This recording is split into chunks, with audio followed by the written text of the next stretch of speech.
Just want to welcome everybody to the February 4th meeting of the City Council. If everybody could please stand for the Pledge of Allegiance. I pledge allegiance to the flag of the United States of America and to the republic for which it stands, one nation, under God, indivisible, with liberty and justice for all.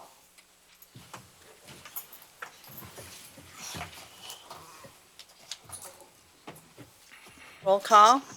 Mayor Racy, Here. Mayor Pro Tem Porter, Here. Councilman Miller, Present. Councilman Webster, Here. Councilman Dowd, Here. Councilwoman Skiff, Here. Councilman Wagner. Here. Quorum is present.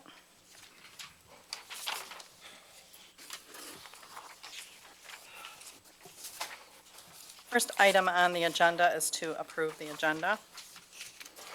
Move to approve. Support. Dowd. Any questions? All in favor? Aye. Opposed? Motion carries. Item number 2, City Council minutes. 2A, regular meeting of January 21st, 2020. Move to approve. Support. Any questions? All in favor? Aye. Opposed? Motion carries. Item number 3 is presentations, and 3A is a certificate of thank you to the Wayne Goodfellows for their service to the families of the community during the holiday season. And before the mayor presents, I just wanted to read it. It says, Wayne, Michigan, the mayor and members of the Wayne City Council do hereby commend and sincerely thank Wayne Goodfellows for their generous time and donations, helping to ensure that there was no child without a Christmas in the city of Wayne for 2019. John P. Racy, Mayor. Okay. I'm just going to first say a couple things. I'll bring you guys up and we'll give you the certificate plaque. I just want to thank the Goodfellows. I know I thanked you guys at your event and actually presented with a key to the city that night. That was the same one we gave Santa because I felt it's just as important what we're doing with the tree lighting as what the Goodfellows are doing the same night, trying to provide Christmas for our kids. And it's great to be able to have these presentations, be able to do this, to be able to keep talking about the positive things that continue to keep happening. We have so many good people in our community that are looking out to try to make things better for our kids. And I really appreciate it. I know our council does. I know, our residents of our city appreciate everything that you guys do. I don't think, sometimes people realize the commitment that it takes to do these types of things. I know I had stopped over to Jen's house to drop off my second donation, a late donation, that my wife found something else to give you guys. And the amount of stuff that she does herself at her house and what her husband has to endure. And I know all of you guys have your share of dealing with all of that kind of stuff. It's just all the extra stuff when you see all the gifts and all the things that are being given out. Those come out of the Goodfellows houses. They collect all this stuff and put it all together, and it takes a lot of time and commitment to make all those things happen. And it's greatly appreciated and doesn't go unnoticed. And just want to thank you and your team and for everything that you guys do to make sure that these kids that wouldn't have a Christmas otherwise do in our city. So I want to thank you, Jenna, and all your team for everything that you did this Christmas. And have you guys come up.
keep it brief.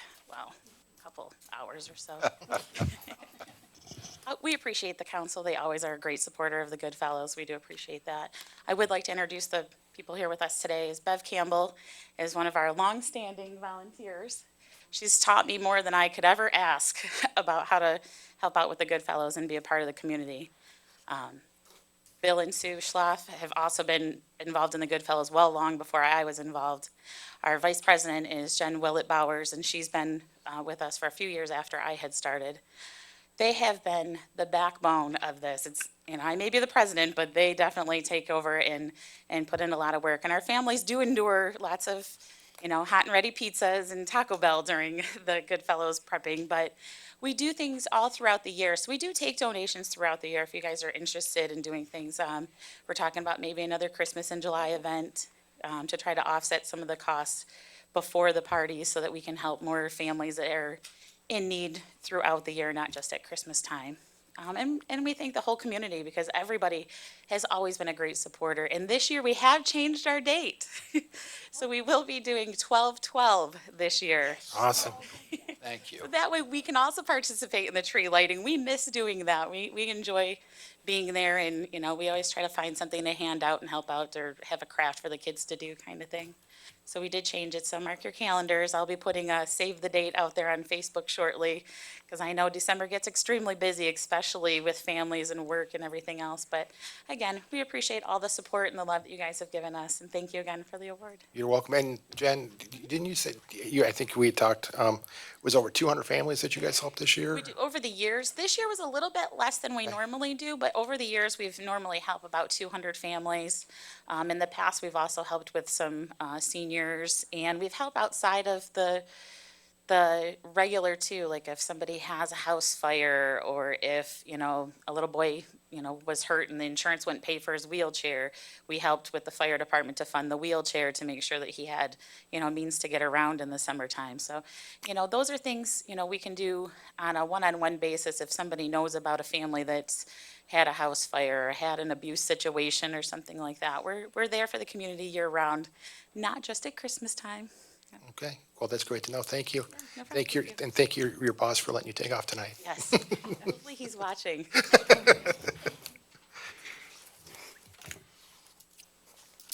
Item 3B is museum update. Tyler Moll. Good evening, Tyler.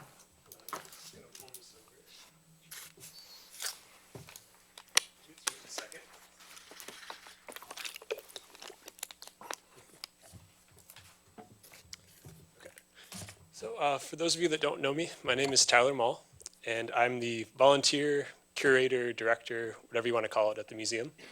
I've been here almost 4 years now. In just a couple months, I'll hit 4 years. Wow. And I wanted to do kind of an update on just our past year at the museum, attendance, events, things that we did, and new objects we got. So attendance for last year was 1,236, and that doesn't include a lot of people that came to our events that were in and out, hard to track. And as you see from the graph from 2006, attendance is still going up and up.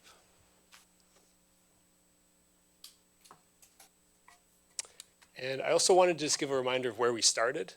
When I first came to the museum 4 years ago, this is what it looked like. Some people kind of liked the cluttered look, but it was kind of a junk house. There was stuff piled against every wall, sticking out from every corner. It was hard to look at, hard to know what was what. This is another picture of just stuff overload. And attendance showed back then. The museum was barely open, barely nobody came there. So over the years, we've slowly been able to repaint walls, get new displays up. We've gone through the entire collection and figured out what's what belonged to certain families, certain businesses, and able to put the nice things that we have a good story for out on display. So this is the wall that actually talks about a lot of Wayne families, some of the older families, starting as early as 1830s, such as like the Hawley family. They've been here since the 1830s and still around Wayne today.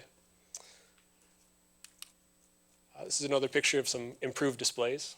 We've painted a lot of cases. We've got a lot of appropriate signage out, pictures of the people that own the objects if we have them, a lot of the businesses. important objects we put up on plinths to show that they're actually important, to draw your attention to them. We actually, just this past year, was a major project to go through all of the textiles.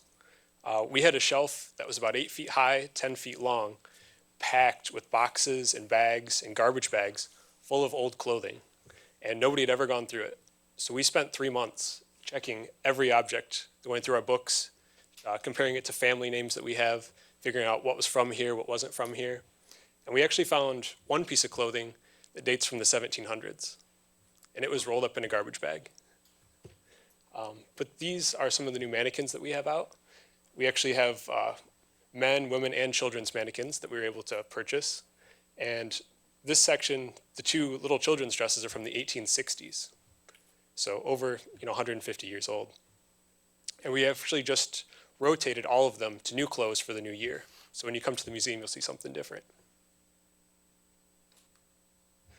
We just recently improved the gift shop, which started as just a really run-down glass case, and now actually looks like a professional store. We have shirts with the museum on it, trying to get a lot more Wayne merchandise, Wayne stickers, things like that.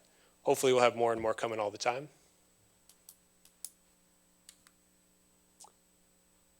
We actually just refreshed some cases. The old cases were really brown from probably the 50s, 60s. We stripped them down, painted them. To purchase new ones like this would be about $5,000 each. We did 2 of them, and we did it in-house for about $50.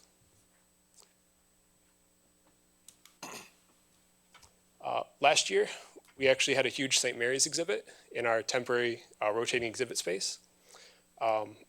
It was the year that St. Mary's had closed. It overlapped from the year before, and it was actually a very big draw for people to come. A lot of alumni came from St. Mary's to see it, and it was completely privately funded by alumni from St. Mary's. We actually took some museum things out into the community. We did a big library exhibit case about the Civil War.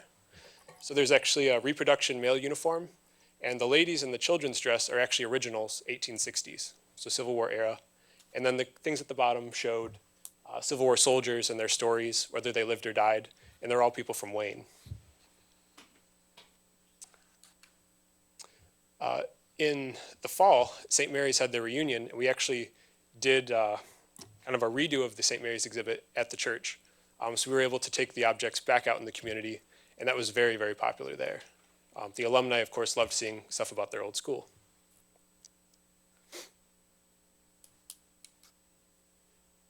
Some of our events last year, we had a really big, nice catered tea themed to the 1869 for the city's sesquicentennial.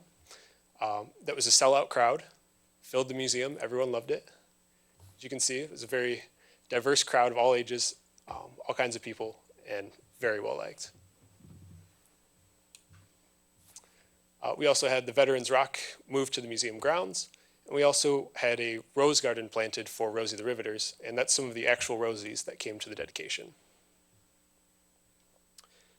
So also, I started doing a program where I put our pictures in our collection of people up on findagrave.com, and that's a digital cemetery website that you've probably all heard of, but it actually puts the picture of the person with their grave. So if you're out there looking for them, you can see them. And I've actually done about 200 pictures so far and gotten probably 10 messages from across the country saying, thank you so much for putting up a picture of my great aunt or my great grandmother, because we don't have this picture and we never would have known what she looked like. So it's been actually really nice and really rewarding is trying to get those pictures up, and people anywhere can access them and see what their relative looked like, because right now they're just sitting in a file drawer and only look at people when we ask. Another thing that happened last year, the museum and myself got published in the Supercharger, which is the Grand Page Owners Club book. It's like a history book that's put out every other month, but it's about the Grand Page plant in Wayne, which was here from 29 to about 1936. And there's a really nice long article with tons of pictures and info that I helped research and give this guy, and this was a national publication that went out. So that's pretty cool. You can look at it after or at the museum. Awesome. And then the last thing is actually this right here. something I'm really proud of that we got. There was a company in Wayne during World War II called Bendix. It was here from 1941 to 1945, and they bought the abandoned Grand Page plant, which is now Wayne Industries. It's that area. And they manufactured airplane carburetors there for the war effort. They manufactured over 200,000 carburetors. For the B-24, the B-29, a couple other ones, they were manufacturing over 5,000 a month. And by the end of the war, it made over 200,000. Of course, at the war end, the factory closed and it became the Garwood plant. Now, we didn't actually have anything from Bendix. There's no pictures, there was no artifacts, there was hardly anything because it was a war factory. Everything was very secretive. They wouldn't allow pictures. Most of these airplane parts went on airplanes and then went to the scrapyard after the war. But actually, looking around online, I found one for sale. And it's actually stamped, made in Wayne, Michigan. So I was actually able to get it, bring it back home, and it's going to be on permanent display in the museum as Wayne's World War II industry. Very cool. This is for a P-38, which is the plane up here. So that's the plane that it would have been in. And this would have been attached to a 1,500 horsepower engine, about probably the size of this council table. Yeah, it would fit. So with that, I'll kind of wrap it up and open it up for any questions you guys might have for me. Anything from the council? Oh, thank you. That's great to know. We appreciate everything you're doing, and the museum's doing a great job in making people proud of our community. So thank you, Tyler. It's been a good time.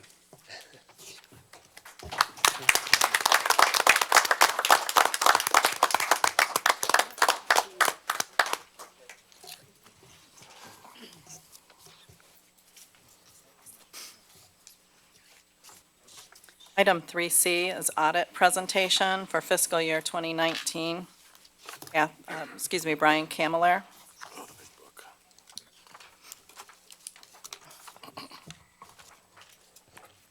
Good evening. Good evening.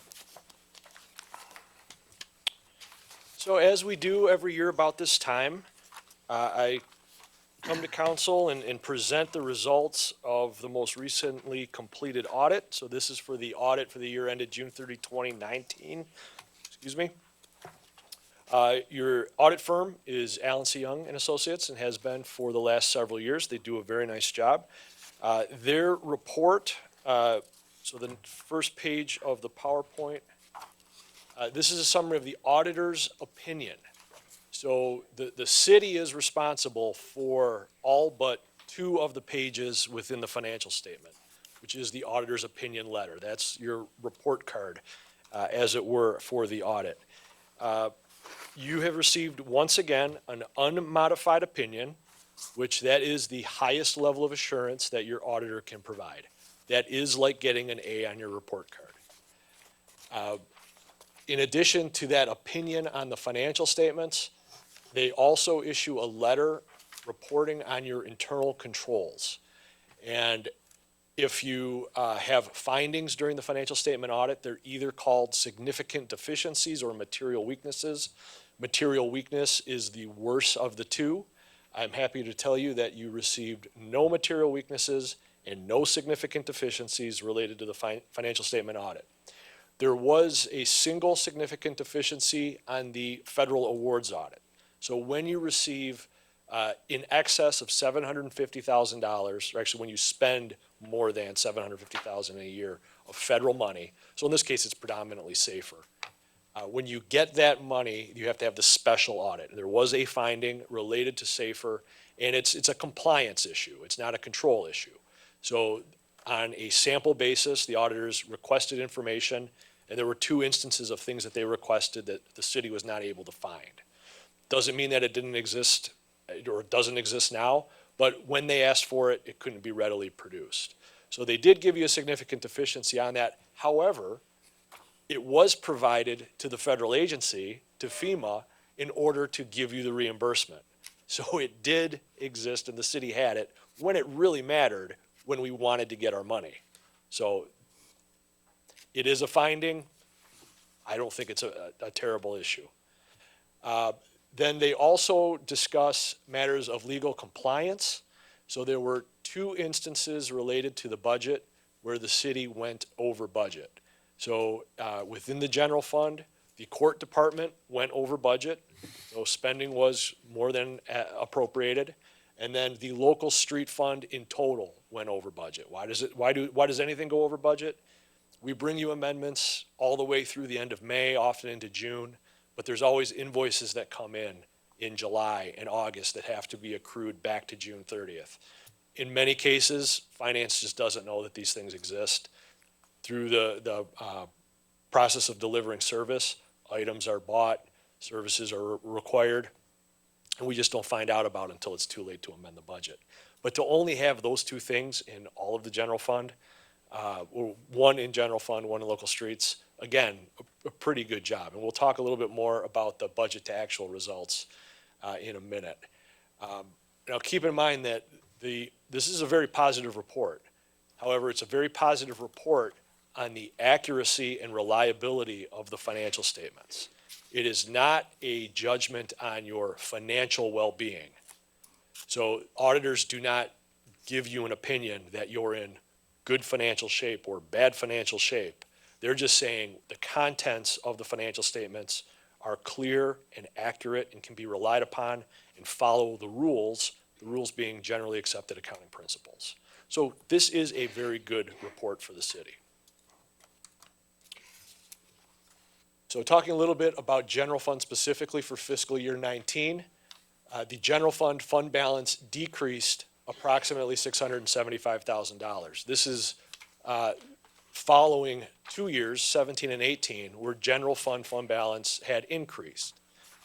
Still, this loss of $675,000 was almost $600,000 better than the final amended budget, and it was $1.2 million better than the original budget that had been passed in May of 2018. So why did we use fund balance? Fewer one-time revenues than in recent years. So I have communicated this to you before. The city in 17 and 18 and prior had been very fortunate in that things would just happen, and lo and behold, we'd get an extra couple $100,000 from the state related to state shared revenue, or the local community stabilization authority, or you got a grant you weren't expecting, or Ford does a refurbishing of the plant and then there's 200,000 extra in permit fees. Those one-time good fortunes didn't occur. You had some, but not as many as in other years. Department heads still, with the exception of what I noted a minute ago, they lived within their means. They spent less than their budget, which is what you want of them. The difference between 2019 and the last couple of years was that while they came in under budget, they came in 0.2% under budget. So they were real close. That's not a bad thing. They did what they were prescribed to do. In previous years, the last 2 years in particular, they were 4 to 6% on average under budget.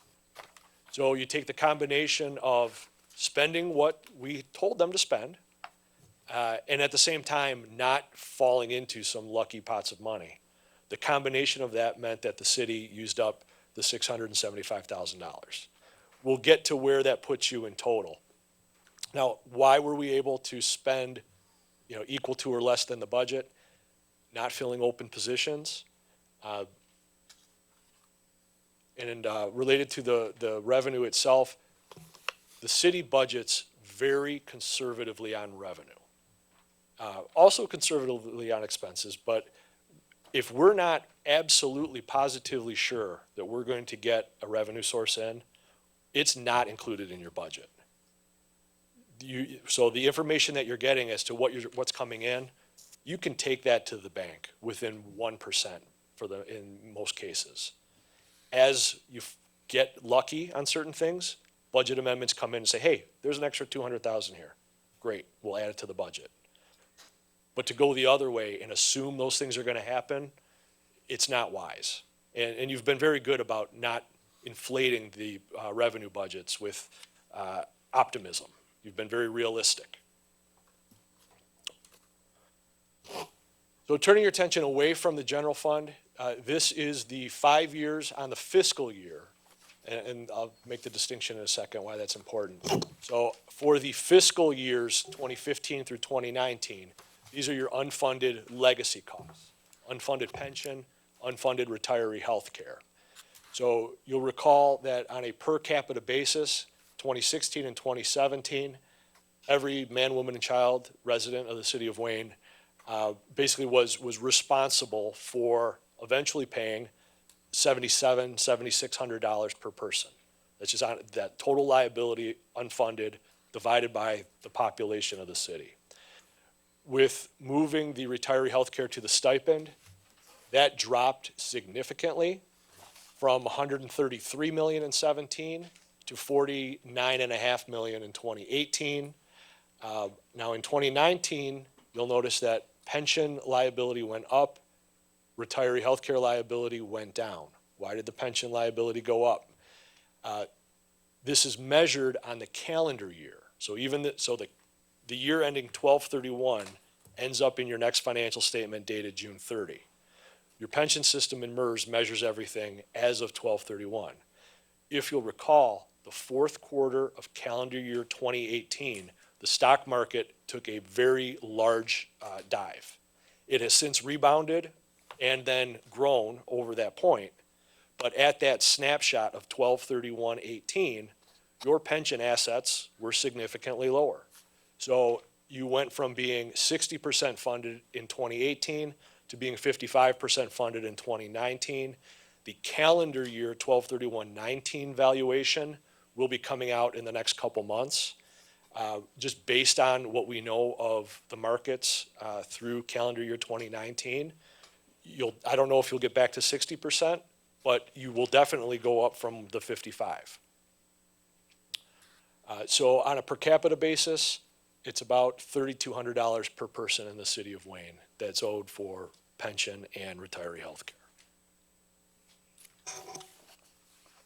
Going back to general fund, answer the question of, well, how much is left? What do we have? So this graph goes back to 2013.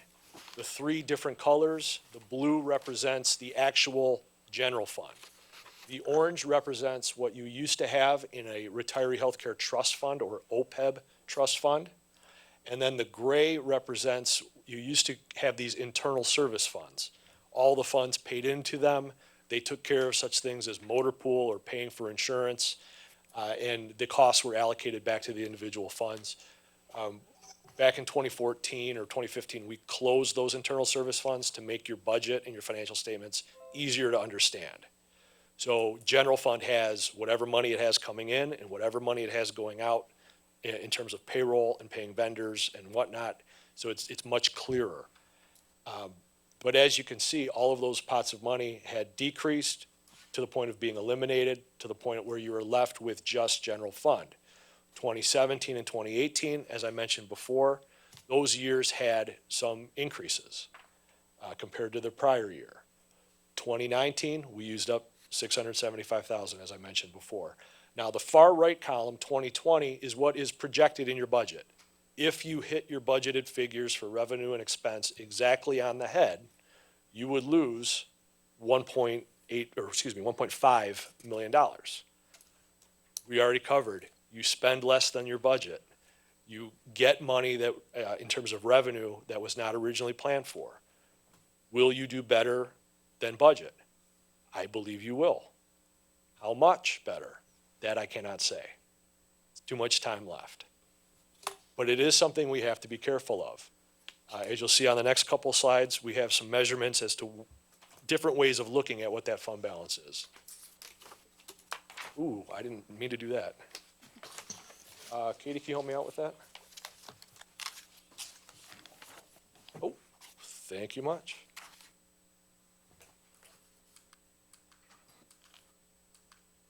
All right, here we go. Do we have enough? So what is enough? The Government Finance Officers Association, GFOA, they recommend that general funds for a city have a minimum of 2 months of operating expenditures. So 2 divided by 12 is 16.67%. As of June 30, 2019, you have just under 15%. So you've now dipped below the industry standard minimum recommendation. Some cities say 10 or 12% is fine.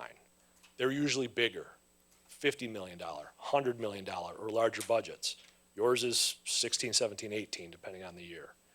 So I think that the GFOA recommended minimum is what you should be striving for. At a minimum, it would be great if we would be higher than that. So I think the answer to the last question, is that enough? I would say no, that it's below my comfort level. It's up to you as a council to decide what your comfort level is. But as we've talked previously, we want to aim higher than this. So as I mentioned before, your current 2020 budget includes a loss of 1.5 million. We've already brought to you 1 or 2 budget amendments. We're going to bring you another one in the next several weeks. I don't know if it's the next council meeting or the one thereafter. But we do that every year, where we do this big true up after we get the final audit results and bring to you a pretty significant amendment. Some expenses will go up, some will go down, some revenues will go up, some revenues will go down, but we'll have a better projection of where you'll end up June 30. And again, as I said, I think you'll finish better. I believe you'll finish better than budget, but how much, we really can't say. So since 2014, I think it's good to reflect on how far the city's come, all the major programs that have been implemented, changes that have been made, sacrifices that have been made by not only the city workers, but the retirees and the residents themselves. Everyone has contributed. The city has a redesigned budget, which hopefully everyone understands better than they did back in 2014. The recreation center was closed and then eventually outsourced to Hype. At one point, that building was losing $1 million a year. So closing it, outsourcing it, absolutely was the right thing to do. Making further changes to what you do with it definitely need to be considered. Related to retiree health care, at first we went self-insured, employee contributions changed, plan designs changed, and then eventually you went to the retiree stipend. All of those changes were absolutely necessary to be in as good a shape as you are today. Capital outlay has certainly been delayed. Departments are having to do with older equipment, fixing equipment that they would prefer to replace if possible. Roads aren't necessarily all being addressed in a manner in which you would like. You've utilized as many grants as you can. You've gotten new ambulances, other equipment for it. There's a significant application out related to IT. Departments have had to do with definitely fewer staff than they've had previously, and positions that are vacated. Many have been left open, whether it was because candidates weren't available or it was a conscious decision that we're just going to get by with who we have right now. And as I mentioned, the sacrifices have been made by people that work here, people that were retired from here, and everyone that lives here. We've had to do less with less. Now, of the items up there, all but the grants, those are cost containment strategies. We haven't really talked about new revenues. Why is that? As a local unit of government, you really don't have many options related to revenue. Property taxes are your #1 revenue. So this graph shows the combined property tax revenue and property tax capture in the DDA going back to 2009. The grayish bar represents what you actually received. The red portion of the bar is what you've lost compared to 2009 as the base year. So once the Great Recession hit, the cumulative loss of taxes has been $60 million since 2009. Imagine where you would be if you had $60 million in the bank account right now. What more you would have been able to do in terms of infrastructure, in terms of employee benefits, in terms of service to the residents. That is a tremendous loss of revenue. I've said this many times here and elsewhere. The city of Wayne has addressed expense problems really to the best of your ability. Your problem is a revenue problem. You just don't have enough, and this graph illustrates that. Now, this particular graph is taking a sample house in the city of Wayne and comparing the property taxes paid by this house, not just to the city, but to the county and the schools and every other taxing authority, going back to 2008.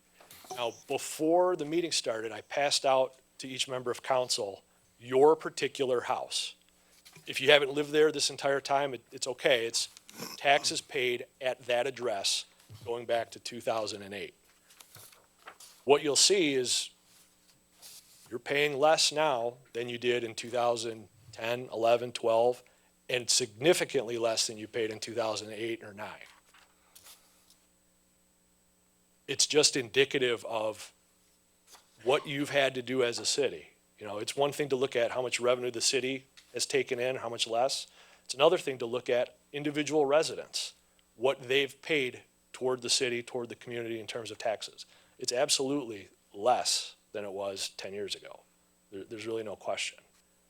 So I know quite often as additional revenue sources, millage options are presented and talked about, there's always people that say, well, I can't afford a rate increase. No question, some people can't. However, all of these graphs are indicative that people are paying less than they were 10 years ago. Now, there's going to be instances, well, some people moved in at different times, and maybe some have, but the vast majority have not, or are not. The last couple slides have to do with things other than general fund. So your major and local street funds are doing quite well. Fund balance is up to almost $4 million together in the two funds. So while that's not enough money to redo the entire city, there is money there to do some projects. So some things can be done related to roads. You'll have to pick and choose and decide what areas require the most attention. Related to water and sewer, short-term indicators continue to be strong. The system as of June 30, 19 had almost $8 million of cash. However, you still have legacy costs that are unfunded. Water and sewer pays their portion, their fair share. And so there are $4.2 million of outstanding pension and OPEB liabilities for that fund. And while historically well-maintained, the city's water and sewer system is aging. No question. There is an estimated useful life on many of the pipes underneath your city. And in many cases, that estimated useful life has been reached. Things need to get fixed or need to be repaired, preventative maintenance in many cases. So your to-do list in terms of water and sewer is to evaluate the short-term and long-term needs of the system. And you do have the ability to either pay cash for current projects or perhaps fund them over the next 20 years with a bond issue. Those are options. I'm not saying you should do one or the other, but these are the considerations that you should be going through. We will continue to update the water and sewer model as part of the budget process. We did take a year off last year because you were ahead of plan from the last one that we did. But there are, from your county sewer system, there are some additional costs that are being passed to you. We did talk about that last summer, and there was another incremental rate increase. And we talked at the time that hopefully we'll have much better cost projections and what your share of that is, so that when we bring you the recommended rates, that will be included for this next year. So in summary, the city has prevented state intervention. There's 15 communities in the state approximately that weren't able to do that and either had an emergency manager or had some kind of consent agreement. You were able to make tough decisions yourself, along with members of the previous councils, made tough decisions, and that has prevented the state intervention. Most of your efforts have been related to cost containment. You've tried to spend less, which is absolutely the right thing to do. Your options, as I mentioned before, are very limited. You can't make the state give you more state shared revenue. And in terms of property taxes, you're at your limit with the exception of Public Act 345. And the city has gone through efforts before to do something with that. But you do need a new sustainable revenue source.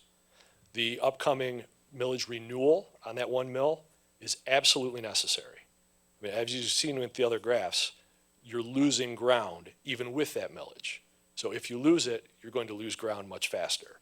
Each mill represents about $350,000 a year of revenue. The city of Wayne really cannot afford to forego $350,000 of revenue. We live in a time of sustained economic growth. Unfortunately, our broken municipal finance system does not allow local government to participate in that. So the stock market may be at an all-time high, but your taxable values only go up at the lower of inflation or 5%, and it's been lower than that every year. So you really do need a new sustainable revenue source. That's the way that the city will be able to move forward. That's all I have for you in terms of prepared comments. I'd be happy to address any questions you may have. Mayor Pro Tem? Real quick question here through the chair. In our water and sewer fund, we have approximately 8 million, a little less than 8 million on June 30th of 19. What's the preferred balance on that? Because I hear continual talk about, oh, we charge too much, we charge too much. And of course, we do charge a certain amount on top of what we are charged for water and sewage to maintain our balance, to build our balance. I know we were really low at one time.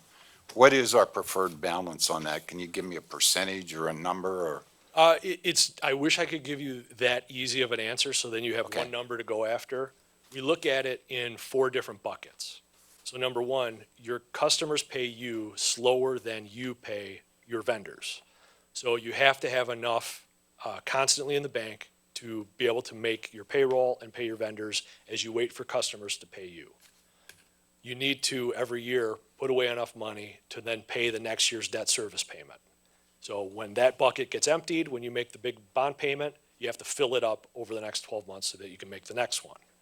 You have to have what I sometimes call the oops, something broke fund, because capital will break. You don't have time to go out for financing.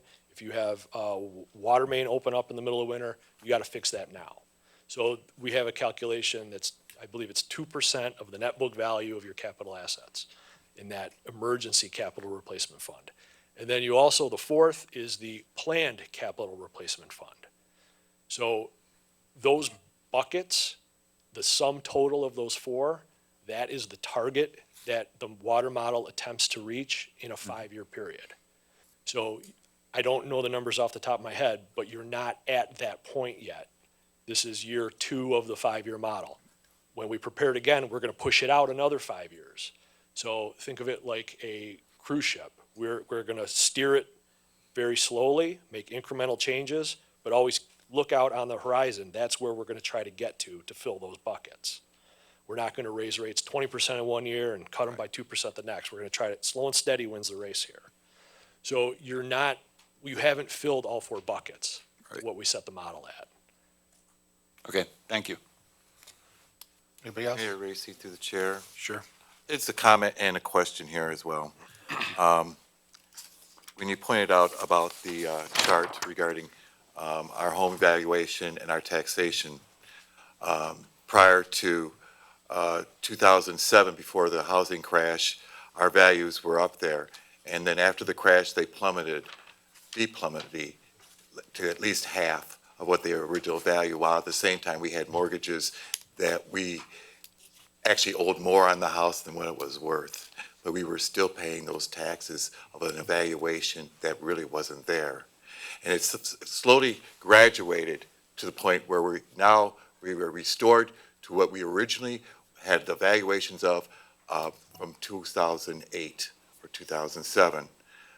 My question would be,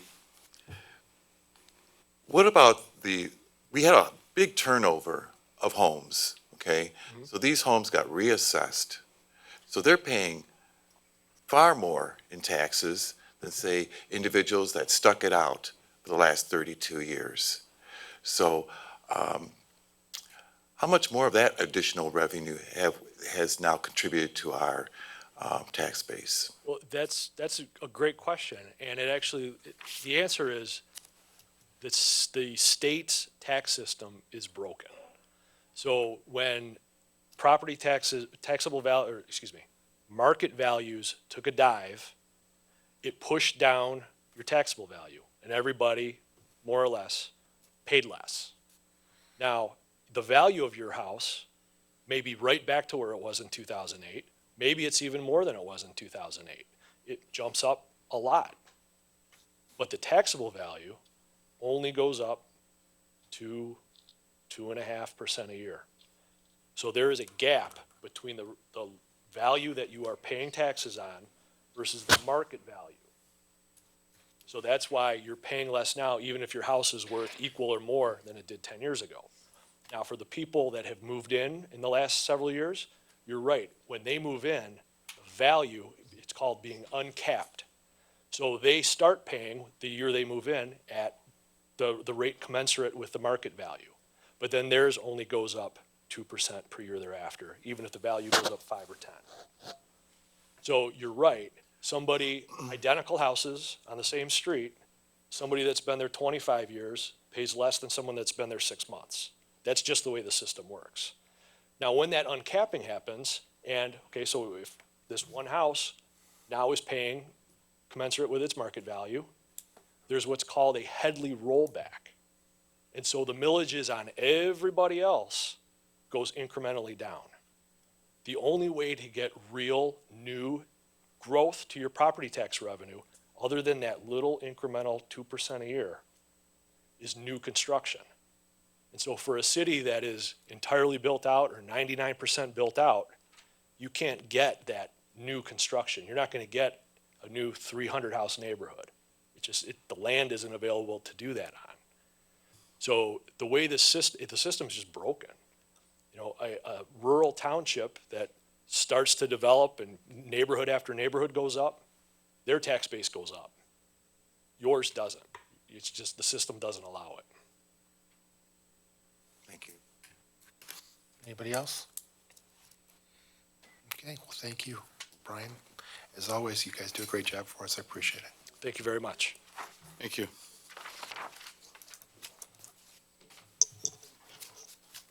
Item number 4 is ordinances and amendments.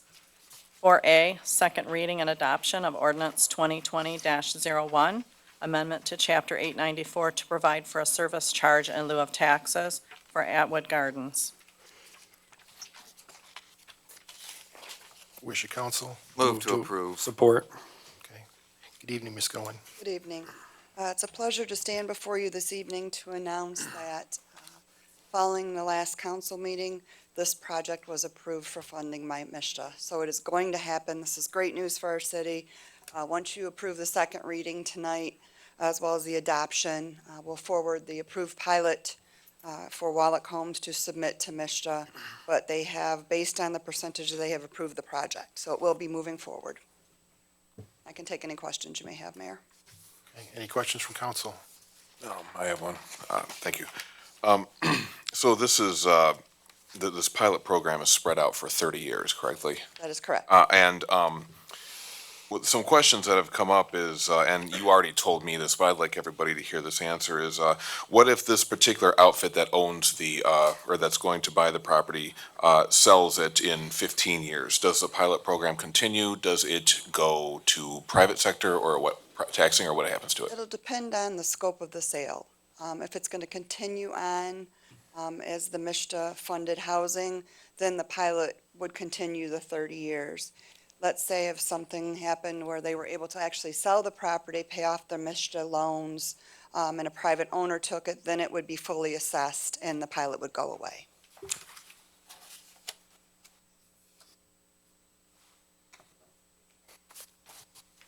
Anybody else? So I'm just going to say, to clarify, so that means it goes to full taxes. Yes. That's what, just want some people to understand that. Anybody else? Any other questions? All in favor? Aye. Opposed? Motion carries. Thank you, Lori.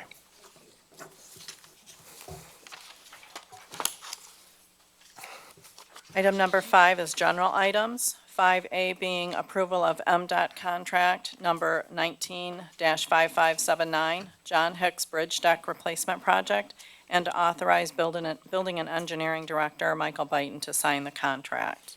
Move to approve. Support, Dowd. Good evening, Mr. Brighton. Good evening, Mayor, members of the council.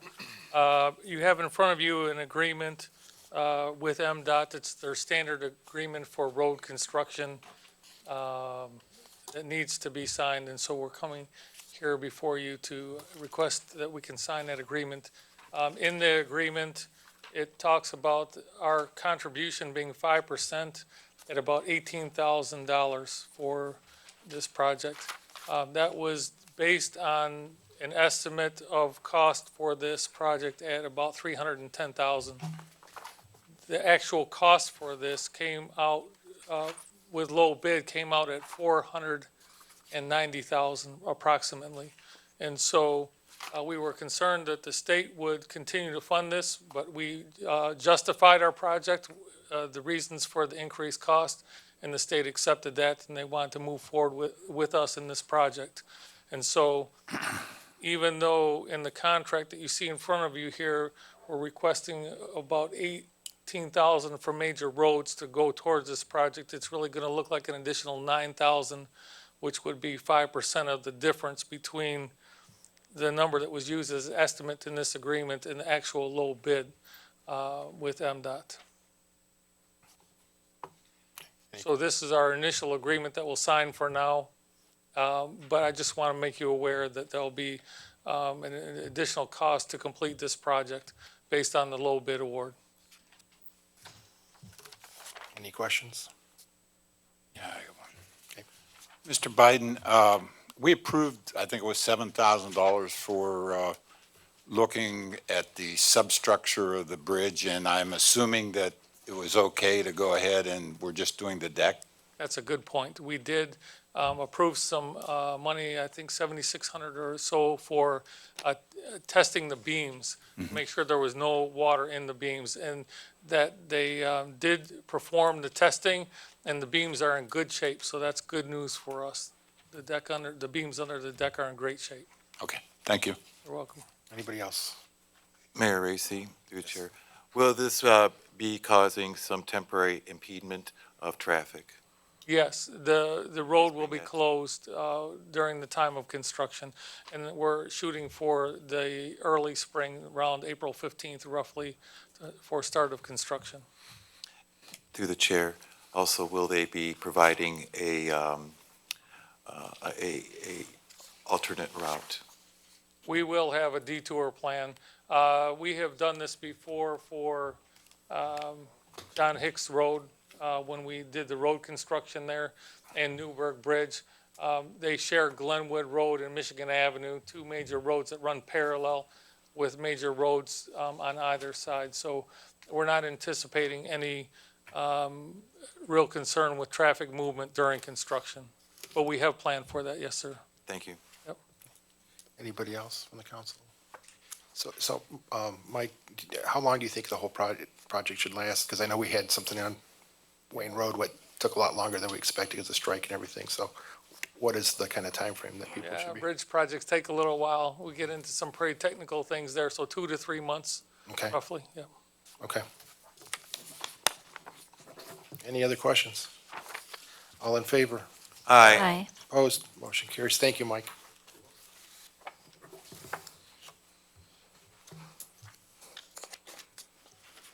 Item 5B, approval of the Protecting Local Government Retirement and Benefits Act, application for waiver, defined benefit pension retirement systems. Move to approve. Support.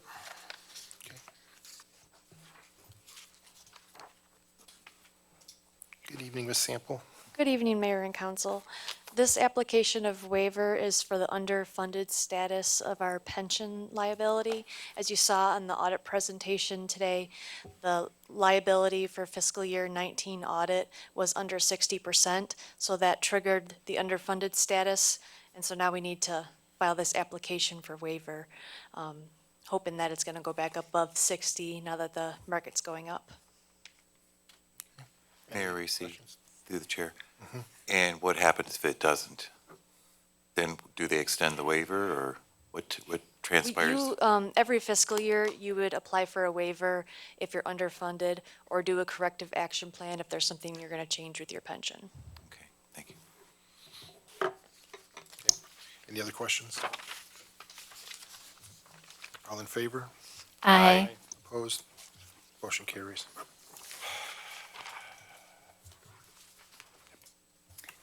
Item 5C, approve and notify Benzinski and Company of the termination of all municipal advisor and dissemination agent contracts and agreements with an effective date of March 5th, 2020, and to authorize the city manager to communicate said termination on behalf of the city of Wayne. Wish of council? Move to approve. Support. Dowd. City manager? Thank you, through the chair. Budzinski and Company's been representing the city for quite some time with regards to what are municipal advisement and dissemination agents, and that's specifically dealing with the city's bonds. After many conversations, and even here when we've talked about the bonds,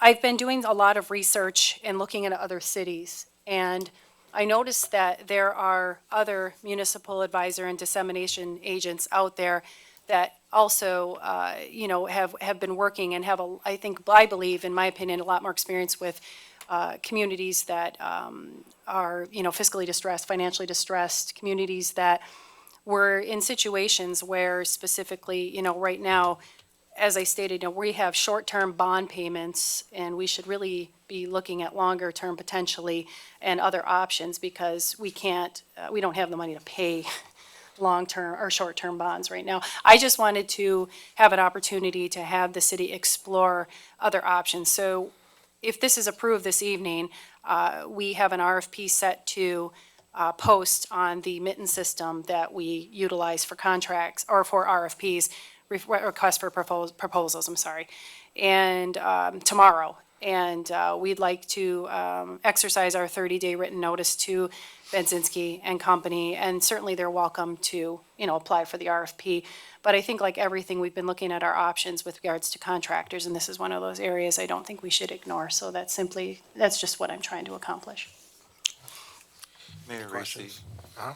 through the chair to the city manager, and I agree with you. We always need to look out for new options. But what I don't quite understand is, would we not take that RFP out first to retain someone to replace the individual that we are now relieving of these responsibilities first? In cases where we would be in a situation where our, like we were going through our S&P ratings, Standard & Poor ratings, or Moody's ratings, I would keep the company on board, but right now we have kind of a lull. We don't have any reason to keep this contractor on at this point. And so I think 30 days is a pretty good, period of time for us to have an opportunity to see what we get back, and then just see what the options are. So I think just because of the fact, Councilman, you make a good point, but because of the fact we're kind of in a lull right now and we're trying to figure out the next steps, it was a perfect time to do it. I also ran this by the city attorney's office, and they also felt that implementing and exercising the 30 days notice was the most appropriate, option at this point as well. And maybe Mike can add to that if need be. That's through the chair. Yes. Yeah, I believe there's a 30-day term in the agreement with Benzinski and Company, so we're abiding by that in terms of the separation or in terms of the notice requirement. One other follow-up question, please, is if we get an RFP that are a higher rate to retain than what we currently have, where does that put us? We would actually, well, it depends. You could get one with a higher rate, but you could have a company that may have a little bit more experience in the areas of fiscally distressed communities. So I guess what we could do is we would bring these options to the council, and if the council does not want to go with that rate, we would put another RFP back out. Maybe we would reduce the services, or, look at other options of maybe splitting dissemination and, municipal advisors, some other things like that. So possibly, and I'm just using the word possibly, that this could be more expensive for us Sure, everything, absolutely, but we don't, I just certainly we don't feel know that. as though, with all due respect, that we're kind of putting the cart in front of the horse here. I think we'd want to retain somebody and know what we're going to be paying and know what we're getting before we leave the ones that we currently have. That's all. Thank you. Any other questions? Okay. I think that this is a good idea, that we look at this now. I mean, we've been talking about the bonds. I know the city manager and I've had numerous conversations and talking about, you know, the public has asked us to look at this deeper, and I think this is the way to do that. And we need to be able to look at, to make sure we're doing the right thing. I mean, this has been going on for years and years and years, the same company. And I think it's a good idea to take it out and see what other options are. And, you know, I think we could be pleasantly surprised that there's some different ways to go about doing this, and we may find ourselves in a better situation out of this. So I think this is a good idea. All in favor? Aye. Opposed? Motion carries.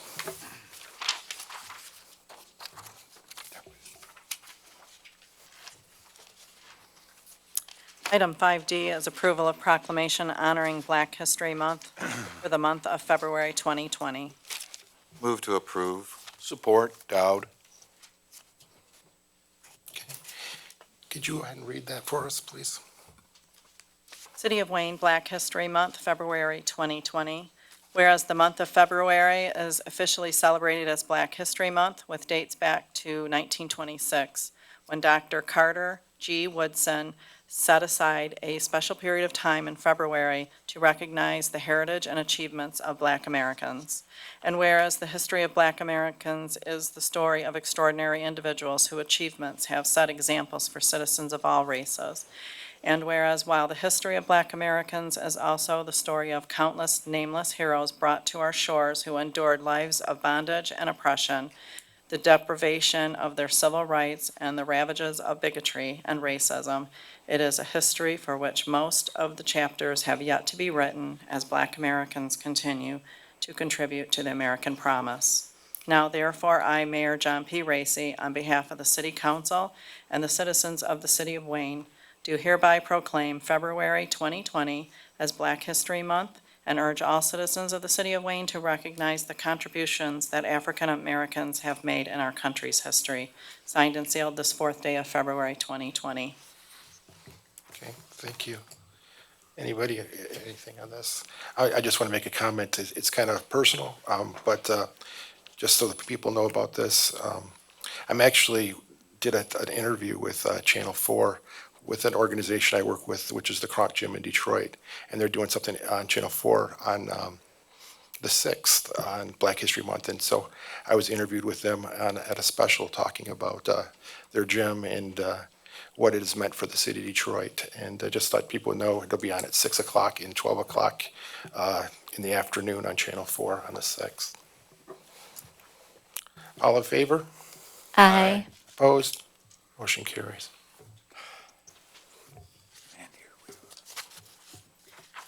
Item 5E, approval of resolution regarding the exploration of district court consolidation. Move to approve. Support. Support. City Manager.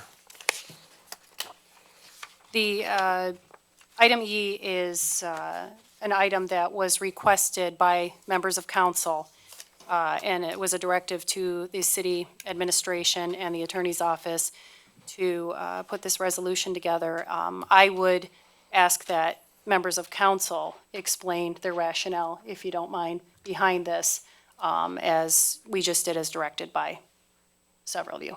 Thank you. You want to go first? I can go. Sure. I know that guilty as charged. I brought this up. But certainly my time and tenure here, I've listened to our judge come before us and tell us that she was planning a strategy to get out of the building.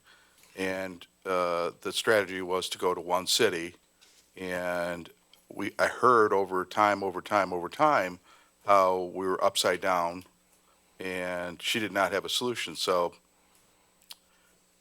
circumstantially, that brought my, my concern up, and I asked and said very specifically, can we look at and see if it's a center that's making money, or is it a center that's actually going the other way, and we need to look at it the same way we're looking at hype, basically. With that, I'll end my point. I just comment, we've been working on this for a long time, talking about this back from 2011, that we had a plan and nothing's really materialized with it. A couple months after I took office, I met with the district court. I had the city manager, the mayor pro tem, State Representative Kevin Coleman, State Senator Dina Polhanke, and we talked about everything with the court and what we were going to do, trying to move forward to try to see if we can get the things moved. And at the time, we all had some assignments, and one of the assignments was that Judge Mack was going to come up with 3 points to help start moving the matter on why we needed to do this. So that was her assignment from actually Senator Polhanke. Mine was to try to be able to get some meetings with people that we weren't able to, that hadn't been open to talking in the past, and it was able to actually get them to willing to have the meeting, but we never got the 3 points. And then with the judge deciding to retire, we felt that right now is probably the time that we should be looking at this as an option.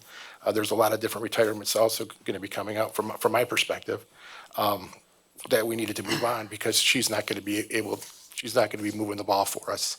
So we were waiting for those 3 points and everything. So we decided that we would put the resolution together so that the state rep and the state senator could be able to help us try to figure out what are our solutions to see what we need to do. Back in 2011, they told us that we were at 0.8 for a judge, and we've gone down. And we were looking at, the Mayor Pro Tem and I were looking at stuff today. And as, I think it was 5 full-time back in 2011, and we've gone up to 10. So it's kind of actually not even making, it's not really made a lot of sense from where they told us in what the information they gave us, where we're at. So we just need to take a really good hard look at it. Also, we found out that the court is looking to increase their budget significantly in the next budget cycle, that they're asking for way more money than we anticipated, and the revenues are way down. So all these different things, I think, really make it that we got to take a look at this seriously of what is our options and give direction to the council. I mean, the council needs to give direction to administration to move forward and try to figure out what we can do, and then also see what we can do from the Lansing perspective from both Senator Polhanke and State Representative Kevin Coleman, which they asked for a resolution so they could help us. This was the next piece that they asked us when I talked to them actually last week of what they would need to try to help us. So that's kind of where we're at with this at this point. Any questions? I just wanted to make comment. My reasons for supporting this are mainly cost. As the mayor already alluded to, we don't need a full judge here in the city of Wayne. We only need a fraction of a judge. To combine it with another court just completely makes sense. Not to mention that I don't want to say that our court building's falling apart, but it's in bad shape. And to renovate it to even be where it was currently supposed to be, when it was built 20, 30 years ago, whenever, would be cost prohibitive for the city, not to mention the state mandates for what a current court is supposed to look like and all the safety regulations. We don't have the money to do it. So if we can combine with another jurisdiction, it just makes sense. If we do combine, let's just give an example. I'm not saying this is going to happen, but if we combine with a neighboring community, what we would be giving up is really our vote to elect our own judge. All the votes would be then put together with us and the neighboring community, and since all the neighboring communities are bigger, the judge could live in either community, and it would just be a combination of votes from both communities. So that's the downside. the upside is cost. So anyway, I support this due to the fact that we have no money and we need to look at, cost savings here. I just want to correct one thing on what you said, I'm sorry. We don't know if that's which model they're going to come back and recommend. So it could be the 29th District Court gets moved, and might be the best thing, and that they're taking some cases with another court. That's why we have to explore it, but that is that's one of the Oh, okay, so scenarios. I was talking about merging the courts. That was the example that I saw. But there's multiple examples that we could happen, and that's what they have to look at and get some answers. So what are the right solutions to see if there's somebody that's interested in what it is that we can work together. We don't know for sure there is no scenario at this point of how that would work, but that would all come back to us, that we'd have to make those decisions at a future meeting. Mayor, if I may, Yes. I mean, Judge Mack stood here and told us, she sold me on the idea when she was talking about the strategy. And ever since then, it's been in my head. It's just a matter of timing. And this is the perfect timing to do so. And this is just an evaluation. It's to ask all neighboring parties, all opportunities, look for the best thing for us, instead of just putting more money into something that isn't, the revenue doesn't combine with the spend. Mayor Racy, I want to allude to something Councilman Dowd said. I want to read a section of this resolution. At a September 4th, 2018 council meeting, the current 29th District Court building was referred to by Judge Mack as falling apart, and she stated regarding court consolidation, economically, from a judicial needs standpoint, it has always made sense as the best thing for the citizens of Wayne. Mhm. I mean, this came directly from our sitting judge, that this is where we need to go, and this is something that she recommended directly to us. I mean, if it's coming from her, I can't see that this standpoint is going to change from any other judge. This is the best thing moving forward. Okay. And this simply is an exploration. We don't know what's going to come out of this. This is us simply just looking into this. Yeah, we need to look further We into need to it. keep all our options open, and this is one of them. Yep. Anyone else here that wants to speak? Go ahead. I don't know, you keep looking. Mayor Racy, through the chair. Yes. I received a lot of feedback from many members in this community. And to consolidate our court, the judicial branch of our local government, and move it to another location is a loss of basic services that the city provides for our residents under the guise that we must be financially prudent. Last year, a majority vote of this council removed from the budget another city service, the Senior Citizens Program, because we were told we could no longer afford to fund this program.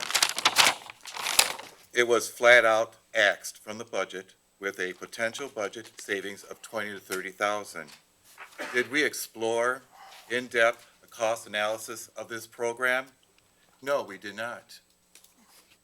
And here we are tonight, another year later, another public service, the 29th District Court, with a judge and all of its employees under serious consideration under the resolution before us tonight to consolidate with another municipality and send this resolution on to our legislators and governor. We are putting the horse before the cart. I can support an exploration into a cost analysis regarding revenue sources, expenditures, and other funding options, potential building repairs. Before we can send this resolution as written here on to anyone, we as council need to do our homework on this issue before this resolution leaves our city. Here are just a few of my questions. What will be the approximate cost for Plant Moran to assist in the exploration process? When might council hear back through a presentation from the city manager and Plant Moran on the issue? How long will the exploration take? I expect a thorough cost analysis on our existing court, as well as a thorough cost analysis on what this will cost the taxpayers in our city. If we consolidate with another court, I expect a thorough educational briefing for council and the citizens of Wayne. What does consolidation mean? Or do we just lose our judge? How do we vote for any judge under a consolidation agreement with another municipality? I have many more specific questions that I will be seeking answers for as what is the status of the court building fund that was approved to provide additional funding for the court building? And where is that specific fund to be found in our existing budget? Lastly, I am not willing to pass this resolution as written tonight. I can support an exploration of facts that concludes cost analysis for our current court and a possible consolidated court in the future, which would be 1 through 4 in this resolution. I am asking that number 4, that upon approval, a copy of this resolution be sent to the Representative Kevin Coleman and Senator Dinah Polanski and Governor Gretchen Whitmer be removed tonight from this resolution that is before us this evening. This I can support. I would also like to ask is, have we in the last 3 months entered into any conversation, or discussion, negotiating with any of our bordering communities regarding merging our court system? Okay. Did Anything I else? get that answer tonight? We haven't had any conversations. I mean, you just said you support an exploration, and if you read the third line, it says resolution regarding the exploration of a district court consolidation. That's what this says, and then so it doesn't. Well, Mayor Racy, That's let what me this is. clarify that for you. This is an exploration. Let me clear that for you. Thank you. Well- We need to do our due diligence in doing a cost analysis about how much we don't know. We're setting out a resolution to potentially merge with another community when we don't even know what it would cost the taxpayers. I think we should be doing our due diligence. I think you'd want to know first, okay, and this would be prudent for the individuals that we're sending this resolution to, that we have facts backing up this resolution. But we don't, because we've never done a cost analysis. And that's important. I don't go out and get insurance for my car without at least going out and getting some estimates for it first. If that makes any sense. This is on your spot.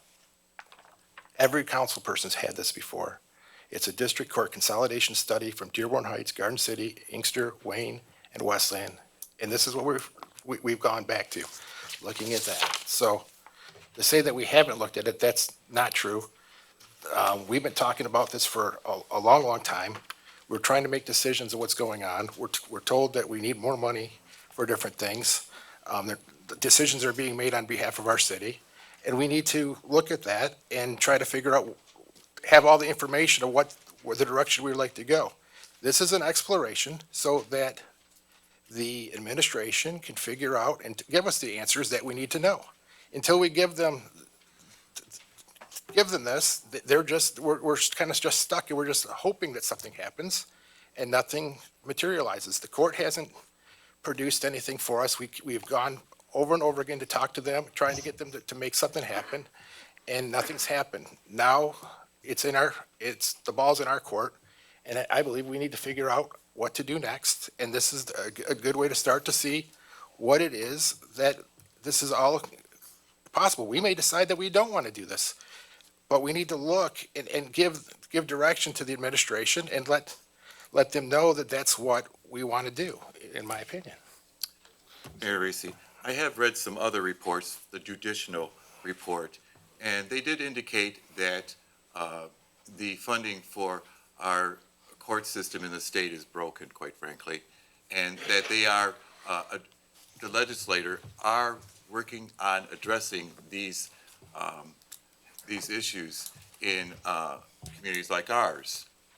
And I think it would be prudent in a couple ways for us to get that analysis to determine, first of all, is it gonna cost us more to merge in the long run?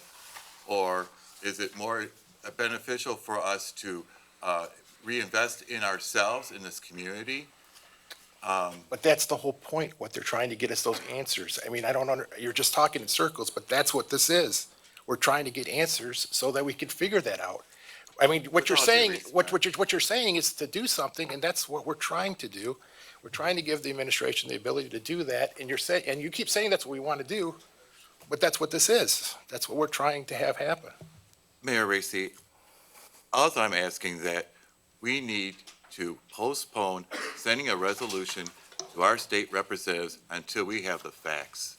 It is as simple as that. Okay? Mayor Racy, can I speak? I'm sorry. Councilwoman. So, I wanted to explain why I support this and, my reasoning behind this. So, yes, it is mostly cost. And it seems that the costs of the courts that they need, the things that they need from us, we've been unable to provide for them. And I think it's created a lot of frustration, for them and also for us. And the reason that I support this is basically this is giving us the tool that we need to get some help in finding different options, you know. And this resolution is not saying that we are committing to anything right now. All it's saying, right, Mayor, is that we are looking at all of our options, looking for cost-effective ways that we can take care of the financial crisis that we have for our courts right now. So that is why I support it. That's why I supported it, and that I thought it was a good idea to bring this resolution before council tonight and vote on it, and I'm hoping that it passes. Mayor, if I may, Yes. I've had conversation with a lot of people in a lot of different communities, and I was having a conversation with a friend of mine who lives in Canton, not thinking the conversation was going to go the way it did. And I just said, you know, simply, how does the court work around you? And he said, if I go to Canton, I actually dial in to Plymouth Canton. And on the screen, you don't, even a big city like Canton relies on a sister community to do a function. So we're a lot smaller than that, and we're not as innovative as we could be, is what I think is important. No, you're right. Canton combines with Plymouth, and and Romulus has Belleville and a bunch of other cities that are all in theirs, and they just built a new courthouse. So you're absolutely right. And I've talked to Judge Milton Mack, and he's talked about where it's going to. We're going to a world that they're going to be using technology. He's talking about wanting to have judges in the future where you have your case and you're just going to call, and it's going to be a judge on a screen, and you're going to have your parties there, and they're going to that's the future of the court, in his opinion. And I just talked to him about that last Tuesday at dinner.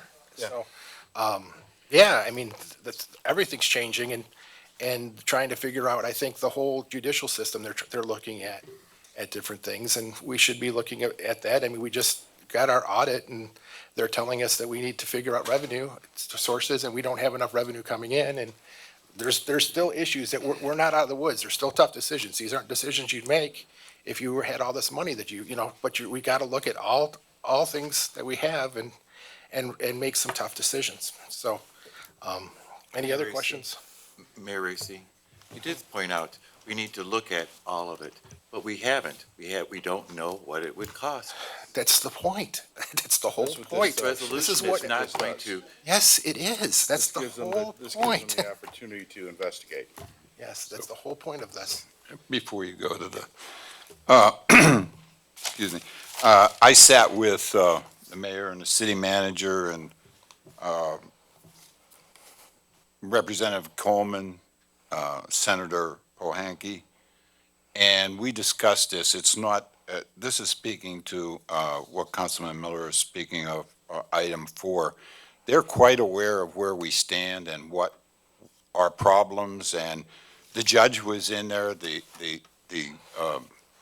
everybody was represented, and we had an open discussion, just a feel-out type of talk and see what we could do. And so item 4 is actually, in my thought, quite necessary because they need to know that we are still thinking of this and that we're very serious of this whole situation and that we are acting on it. I would rather keep item 4, if we pass this resolution, I would rather keep item 4 in. No, I agree. I mean, I've talked to both Senator Polanki and Representative Coleman in the last week, and they're quite aware that they would get something if we were able to do something about this. Then, Mayor Racy, to your point, then if they're already aware, why is it included in this resolution? Because they're waiting for us to make a resolution. I requested that. There, Mark, Mr. Blackwell. Thank you, Mayor Racy. I've been trying to dissect some things while sitting in the audience. I have a question. Has anyone met with another municipality in the last 2 months, yes or no? And I understand the resolution, the need for it. However, that's our court, that's the people's court. Okay, I get it about going to Lansing, but we need to keep local control local. That's my court. And if you remember, I think you were living in Wayne at the time, Judge Archibald appeared before council during budget times, many times before. And she said she will enact, I don't know what act it was called, or she made something, but the short of the long of it is that the court, our court, the people's court, it is not the court's responsibility to generate revenue. The court's responsibility is to administer the law and to interpret the law fairly and equally pursuant to the state law and the Constitution. So I'm all for the resolution, but leave out the part where it goes to Lansing. We elected you folks. We're a home rule city. I want local control to be local, and I'm going to try to put this as eloquently as I can with no disrespect to anyone. I'm being very blunt and honest as I can. I suggest that Councilman Webster abstain from this vote because he has his home up for sale. So let's take that in consideration, not berating anybody, but let's keep local control local. Take out that part of the resolution that where you're going to send it to Lansing. Just take that out because that's my court. And again, let me reiterate, it is not the court's responsibility to generate revenue. Thank you. Okay, thank you.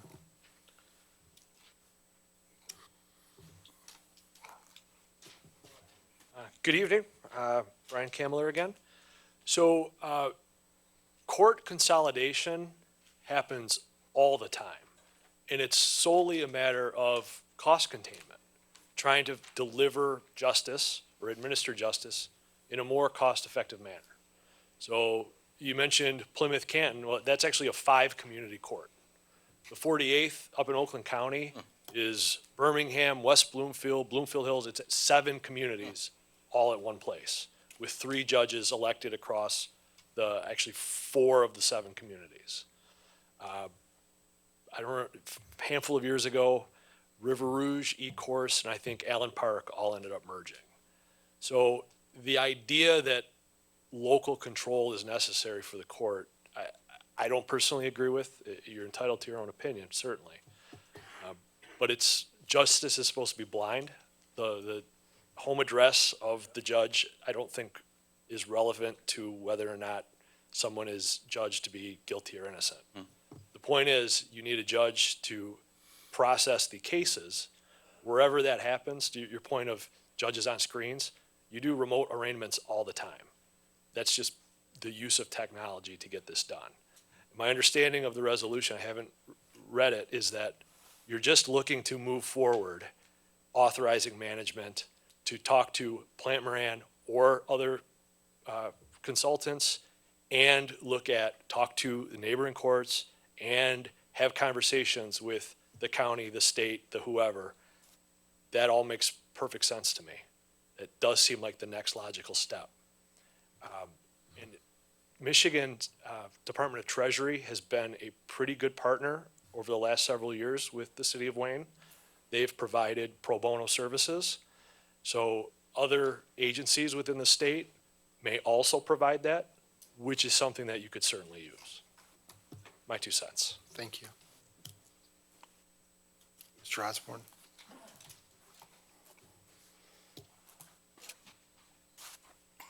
Good evening, Mr. Mayor, Council. Mr. Camilleri stole it right out of my mouth. Justice is blind. I do recall about a year ago, Judge Mack has been here and stated that we needed to come to some changes, and I believe she said something about the court administrator. Nowhere in here have you mentioned anything about talking to the court system that regulates the local courts. And I agree with Mr. Miller. The word, you want to have a resolution, I would like to see the carrot, not before the donkey. Let us talk about it and then go ahead and make yourself a resolution. Make it your table study. Just because Judge Mack has announced that she will be retiring, it seems like little kids are right behind a cart ready to jump around and jump on the candy that's falling off the cart. Sounds like a real good day. Let's run after it. And Ms. Skiff, I'm not one in your party that, in your citizenry, in your group that agrees with you. And you say you agree with the resolution, and you said you agree with Mr. Dow.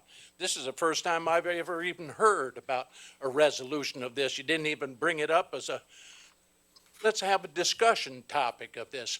You people put together quick informations of resolutions passed before people know about it. Let's have time to think about it. I think I heard somebody up there, I can't tell you, thinking of, we got to buy a new court building and the building's old. And she said this, somebody's reiterating this. Well, if you've been into the court, yeah, it looks like a court. I've been to many of the courts, they're in the basements. And there's quite a few other courts, dear officer, aren't there? That are worse looking than ours? Come on. So there are. And just because a judge doesn't have to sit in a $200 chair, leather chair, to be ordered as judge. We need to have the space clean and sanitary, yes. But this rush for judgment is, let's go out and get the information that you say you just thought about it, and you did, is let's get the information together and bring it forward to the people. And I think of a proper note, you said you had these conversations with Mr. Representative Paul Hankey, she told me. I always think of a Paul and a Hankey. And Kevin Dow. Well, they weren't even elected. Okay? They weren't even our elected officials, yet you are stating that you had conversation with them and they've been with them. As a matter of fact, they didn't take office. And pardon? No, you can go ahead and sit down. I'll answer your question after you're I didn't done. take your nod. Was that a yes or a no? Yeah, yes, they were in office. No, they were not in office at. When I talked to them, they were in office. When I became mayor, Well, yeah. they were in office. That's what I said. But you said you didn't even have any documentation, and you got a bulldog clip and a bunch of papers, and you said, here, look, we've We've been working on this for 10 Dearborn Heights, years. pardon? This has been talked about for 10 years in the city. Yeah, but you just told the man over here you didn't have any information. We didn't talk. Obviously. And then you just got it out of a bunch of papers. I'm not going to argue with you. Didn't you just have a bunch of papers up there? No? I have papers up here, and I did say, Yeah, you said, yeah, these are from other courts. that's not what I said, but I hear what you say. no, you don't. Go ahead, Sharon. Pardon? Sharon Bunnick, Sim Street, same as the courthouse. My neighbor. I didn't want to talk on this tonight. I want you to get organized and get some facts and figures together so you can make a decision. When you just kind of speed along like this, I think some of you have already made a decision. That worries me. Okay? Bring it to us. When I hear a council person say, you know what, you just might lose your voting rights to an elected judge. You know how serious that is? Please don't be cavalier about a statement like that. That's a voting right. You're not going to take that away from me. So take the time, get the facts before the public and the people. For me, you know what? Our legislatures, guess what? You talk to them. So do I. So can you. Call these people and tell them what you think about this and what you can support. I can support a merger with another courthouse if it's done properly. If I can vote for a judge, maybe I can take my judge along with me.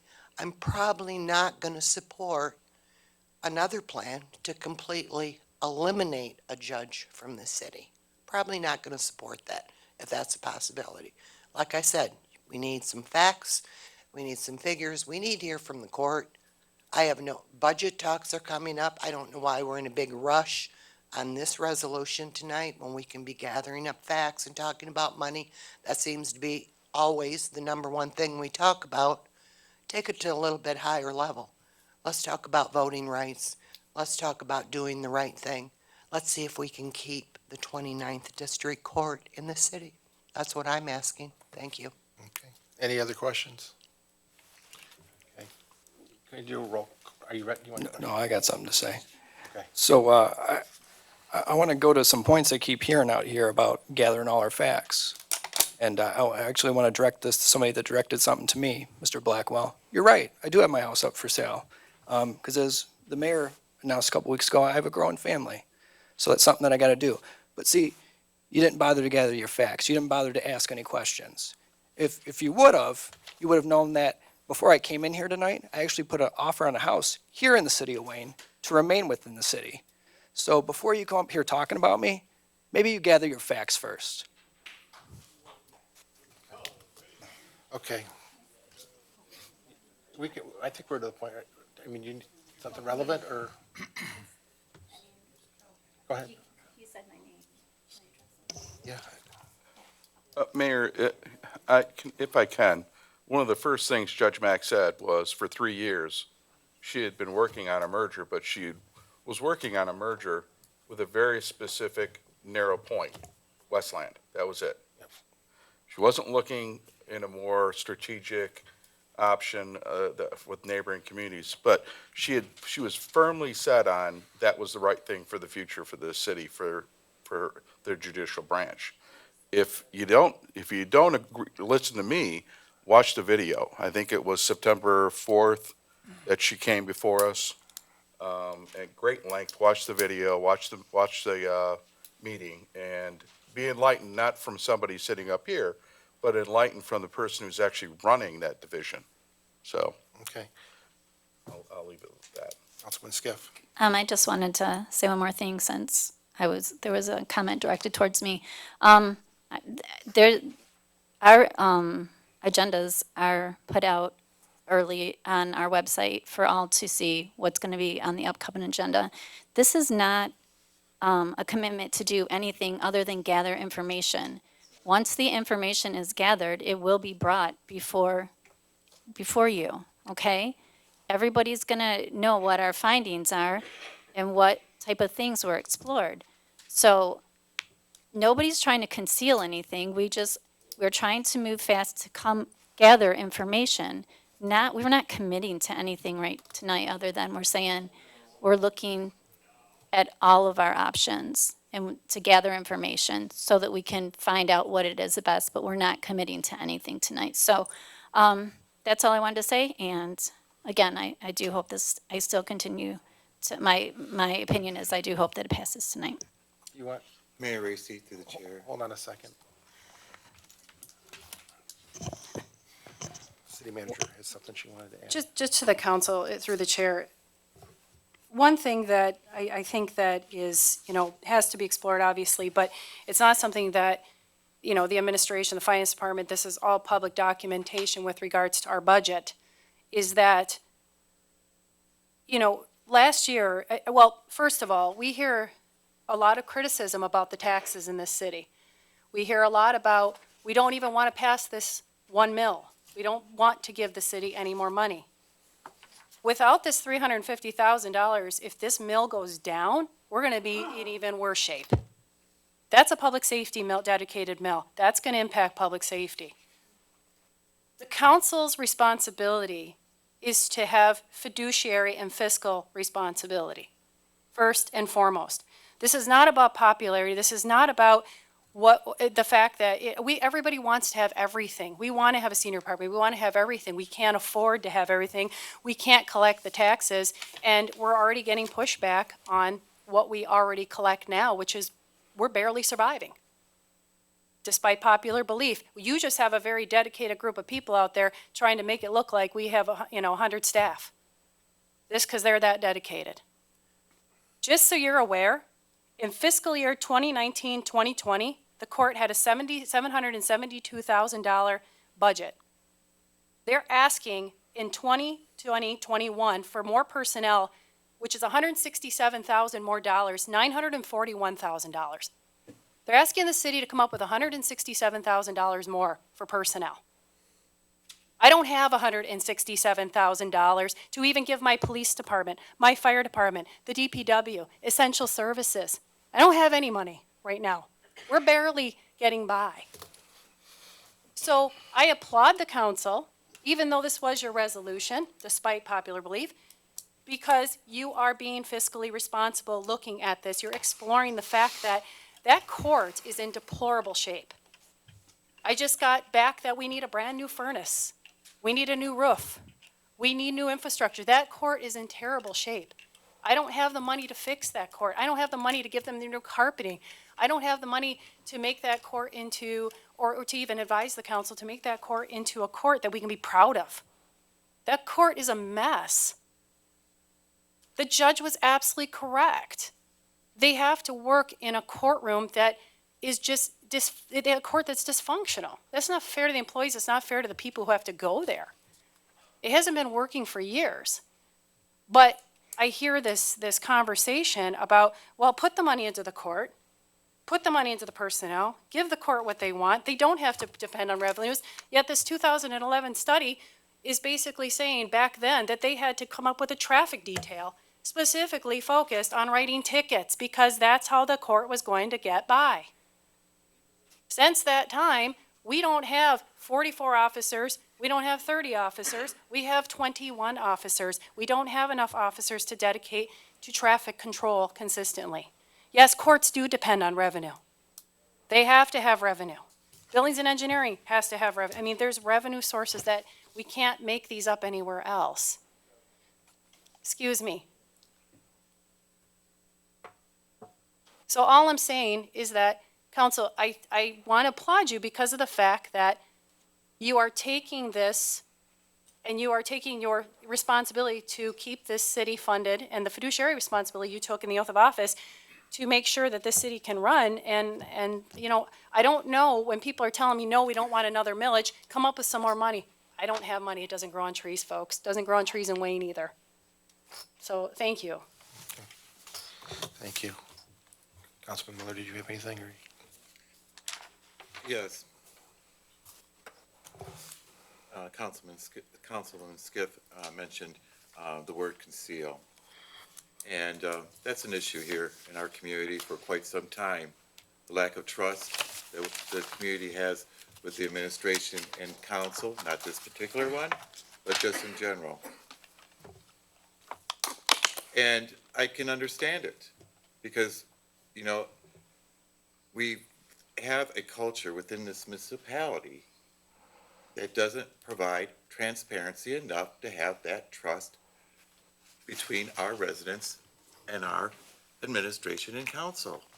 And that's why it's getting more difficult to be able to ask the residents to retain the taxes that they're already paying. And tonight is kind of like another example. I hope there's nothing more concealed than what is showing to us this evening.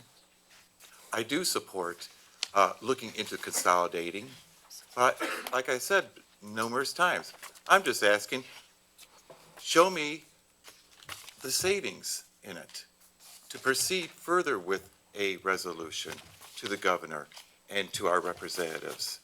I mean, I kind of like would feel embarrassed to go and send them a resolution without having the facts to back it up. It's that simple. Okay. And that's where my concerns lie. I'm just gonna say something and we're gonna vote. I just highly disagree with you, the fact, the transparency is so transparent to a fault with our administration that there's more information being shared with our community than ever before, in my opinion. I've been on here, this is now my 9th year, and just to keep throwing things out, like, and you said past, let's just move forward. This is transparent. This is why we're having a resolution. That's why we're bringing it to the public. That's why we're voting on it.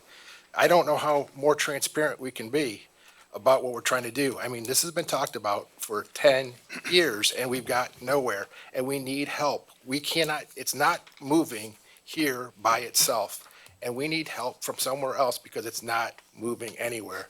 We are stuck. So with that, can we have a roll call vote, please? Okay, we had a motion by Councilman Wagner to approve the resolution regarding exploration of the district court consolidation, supported by Councilman Webster. Roll call is required a 3/5 vote. Mayor Pro Tem Porter, Yes. Councilman Miller, No, Councilman Webster, Yes. Councilwoman Skiff, Yes. Councilman Wagner, Yes. Councilman Dowd, Yes. Mayor Racy, Yes, motion carries. thank you.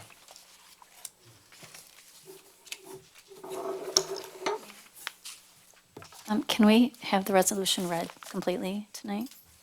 I don't think we've done that. It's already done. I mean, Okay, I wouldn't worry about it. I mean, it's already, it's. just so online. that. Yeah, it's online. You Okay. can get it online.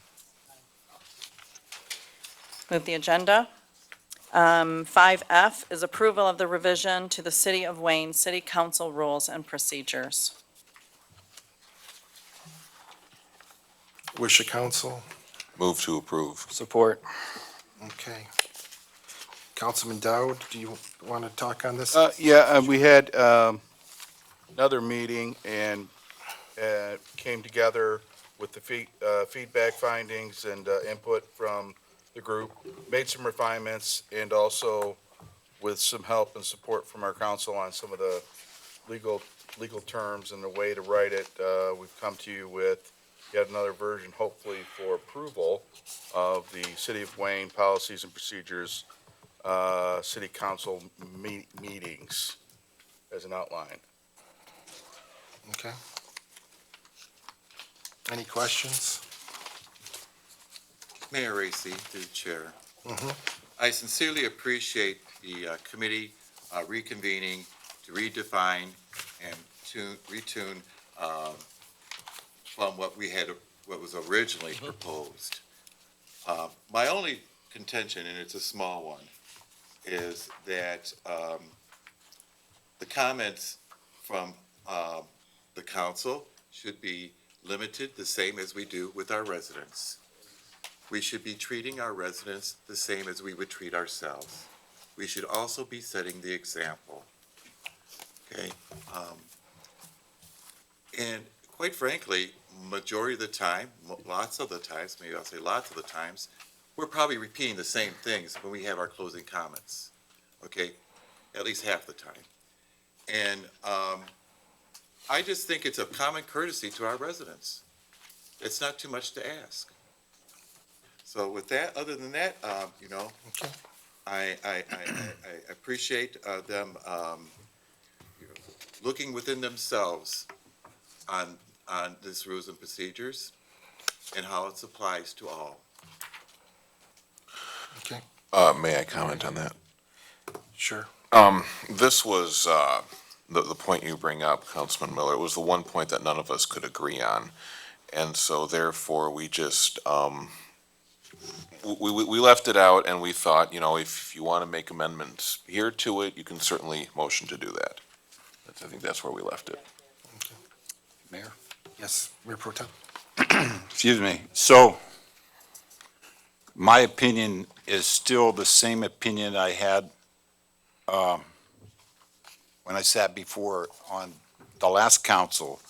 We have 4 pages of things that are already in our charter. They're already in the Open Meetings Act. We make a stipulation, we'll follow Robert's Rules of Order, and then we tell everybody how to follow Robert's Rules of Order on a point of order and everything. It's all just double talk except for a couple items. We need to, if we want to follow Robert's Rules of Order, we should put that in there, absolutely. But all things like all meetings shall be governed by and subject to applicable to provisions of the city charter and relevant state of Michigan statutes, included but not limited to the Michigan Open Meetings Act. We need to follow those. I mean, they're already written for us. We don't need to actually rewrite them. But I'll go along with that if that's what everybody wants. When we get to proposed council vacancy seats, I once again sent an email asking that the committee consider taking the second person on the ballot. So if I run for council and I'm running against 2 other people, if I resign, the next highest person should get it. That takes all the politics out. There is no politics in appointing that way. It is just strictly the next person gets it. I was given a comment, well, what if someone just pulls a petition and has it signed so that he's on the ballot in case the other guy, well, he did something. He didn't just sit there. He went and got 25 valid signatures. So I'm all for getting rid of this and just, if there's 2 people and the first person who wins, resigns, dies, quits, whatever, the second person gets it. It's that simple. It's not hard. It's not difficult at all. And with that, as long as this is in there, I'm a no vote. That's all. Okay. Anybody else? Mayor, I'd like to ask a question.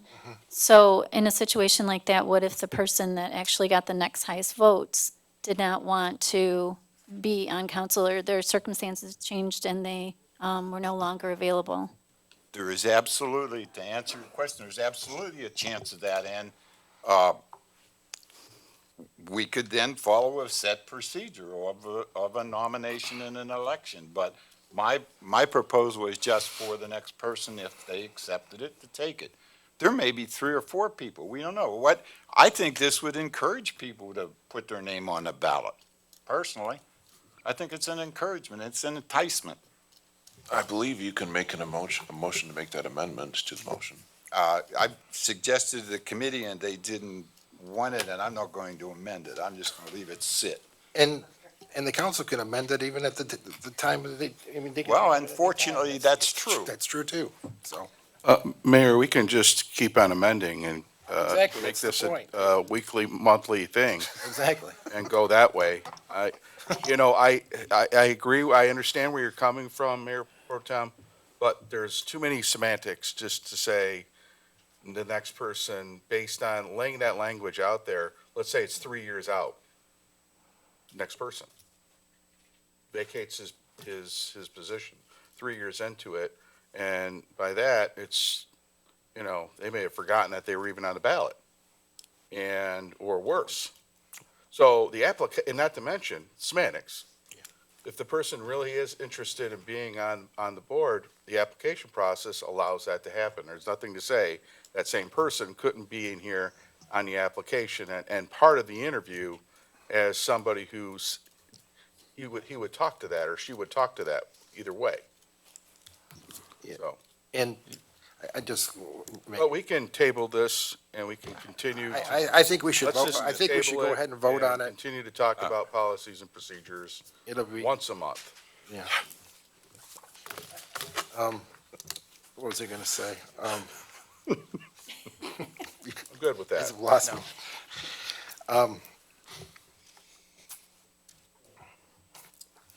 Let's see. With the voting on this, I had a comment that I wanted to make. Can I make one? Go while you're- ahead and okay, make that, 'cause thinking. I'll- So I just wanted to say something about the 3-minute rule. So, why I'm, actually, I asked that, that be put back on there, that we vote to omit it, because, it's not a matter of, first of all, it is a rule right now, and we're not following it at all. 72 hours, yeah. And it's interesting to me that those who seem to have the most conviction about keeping it have not followed it for a very long time. Rid of it on. So, it's always been my opinion that if you have a rule and it's not being followed and it's not being enforced, to get rid of it. So, also, if a council member feels so convicted that they need to stick to the 3-minute rule, as the public does when they come up and make their comments at the end, they can limit themselves to 3 minutes. And also, when interacting with the material on the agenda, when the public comes before the council, we don't limit that time at all. There's as much back and forth as you want, questions, you can ask questions. We don't limit you at all at that time. We're just asking at the end of the meeting, when we've been here 2 hours, that we limit the comments to 3 minutes. And like I said, we, as council members, if we feel so strongly about limiting ourselves, we can do that. And just for the record, not very often do I go over 3 minutes, so, thank you. Okay, I remember my point. Something that I think that I personally interpret things differently than what I think that we've done as a past practice. I think that if somebody gets, and this is kind of off subject, but I think we should look into this, but it doesn't have to be in this tonight, that, for example, the person that replaces the mayor, if the mayor runs and they win the election, and now we have to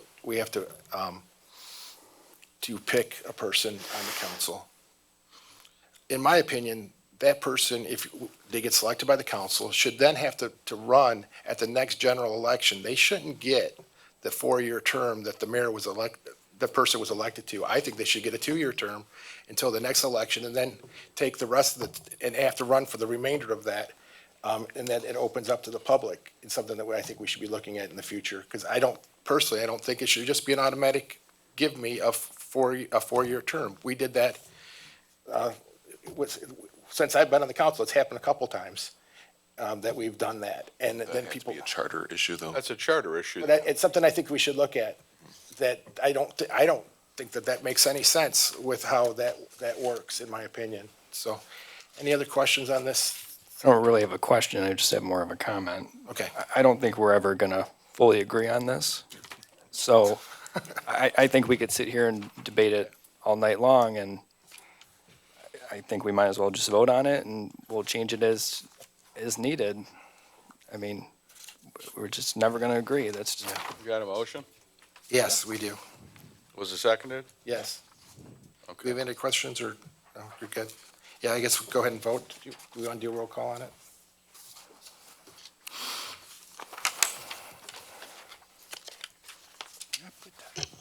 Okay, so the motion was by Councilman Wagner, supported by Councilman Webster, to approve the revision to the City of Wayne City Council rules and procedures. Mayor Pro Tem Porter? No. Councilman Miller? No. Councilman Webster? Yes. Councilwoman Skiff? Yes. Councilman Wagner? Yes. Councilman Dowd? Where are we at? It's you. No, what? What's the number we're at? We're at 2 noes, 3 yeses. Yes. It's Mayor not how you're supposed to Racy? vote. But okay, yes. 5-2, motion carries. Okay, thank you. That was one of the lighter moments. Move the agenda to 5G, approval of the application for special event permit from Wayne Rotary Club to hold concerts in the park in Gaudy Park from 6 PM to 11 PM on each Wednesday from July 15th through August 26th. Move to approve. Support. Okay, any questions on this? All in favor? Aye. Opposed? Motion carries. Administration reports. Through the chair. Sure. We have quite a few tonight. We'll try to move through it as quickly as possible. Mike Biden, I'm going to have you come up real quick.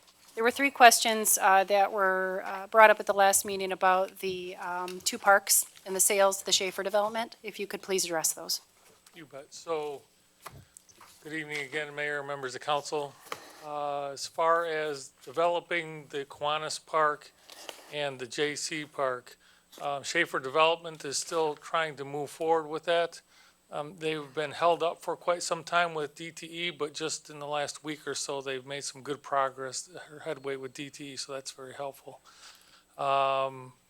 They do have, in their purchase agreement that's set forward so far, they have to purchase Kiwanis by June 1st, and they will purchase J.C. Park by August 31st. There was some mention about Pulte Homes being a possible home builder of these sites, as opposed to the prior one that the Schaefers were looking at. We haven't received any plans from them yet, from Schaefer Development regarding Pulte. They did indicate that they may do that. They haven't done so far. So if they do, if Schaefer Development proposes that Pulte build those homes, they will submit plans for us to review for compliance, and then Lori will take that through the Planning Commission and back to you for approval for that, the new set of homes, if they're gonna go that route. I think I've answered. Okay. Thanks, Mike. Thank you. I'm going to have Lori come up. Community Development Director. There was another question about the status of the property next to the Knights of Columbus, the city-owned property. Through the chair, that property is still for sale. It's just not listed with an agent, but it is still available. Amongst one of Lori's many responsibilities, she is the lead on the census, and she wanted to just give an update about the 2020 census, per the mayor's request. Sorry. Something else, right? Yep. So as you all have heard, the 2020 census is here. It makes dollars and census to fill out your form. I did it, Mike. Just so you all understand, I'm sure a lot of you do, but every person does count. It's critical that we get every single resident in the city to fill the census out. There's a $675 billion that's going to be split up in the United States, and we want to make sure that our city gets its fair share, obviously. Also, it's used for redistricting, our count, our numbers. The Constitution requires the census to be performed. It is definitely confidential. In the past, there were two ways to complete the census. One was to fill the paper out. The second was to phone in the census.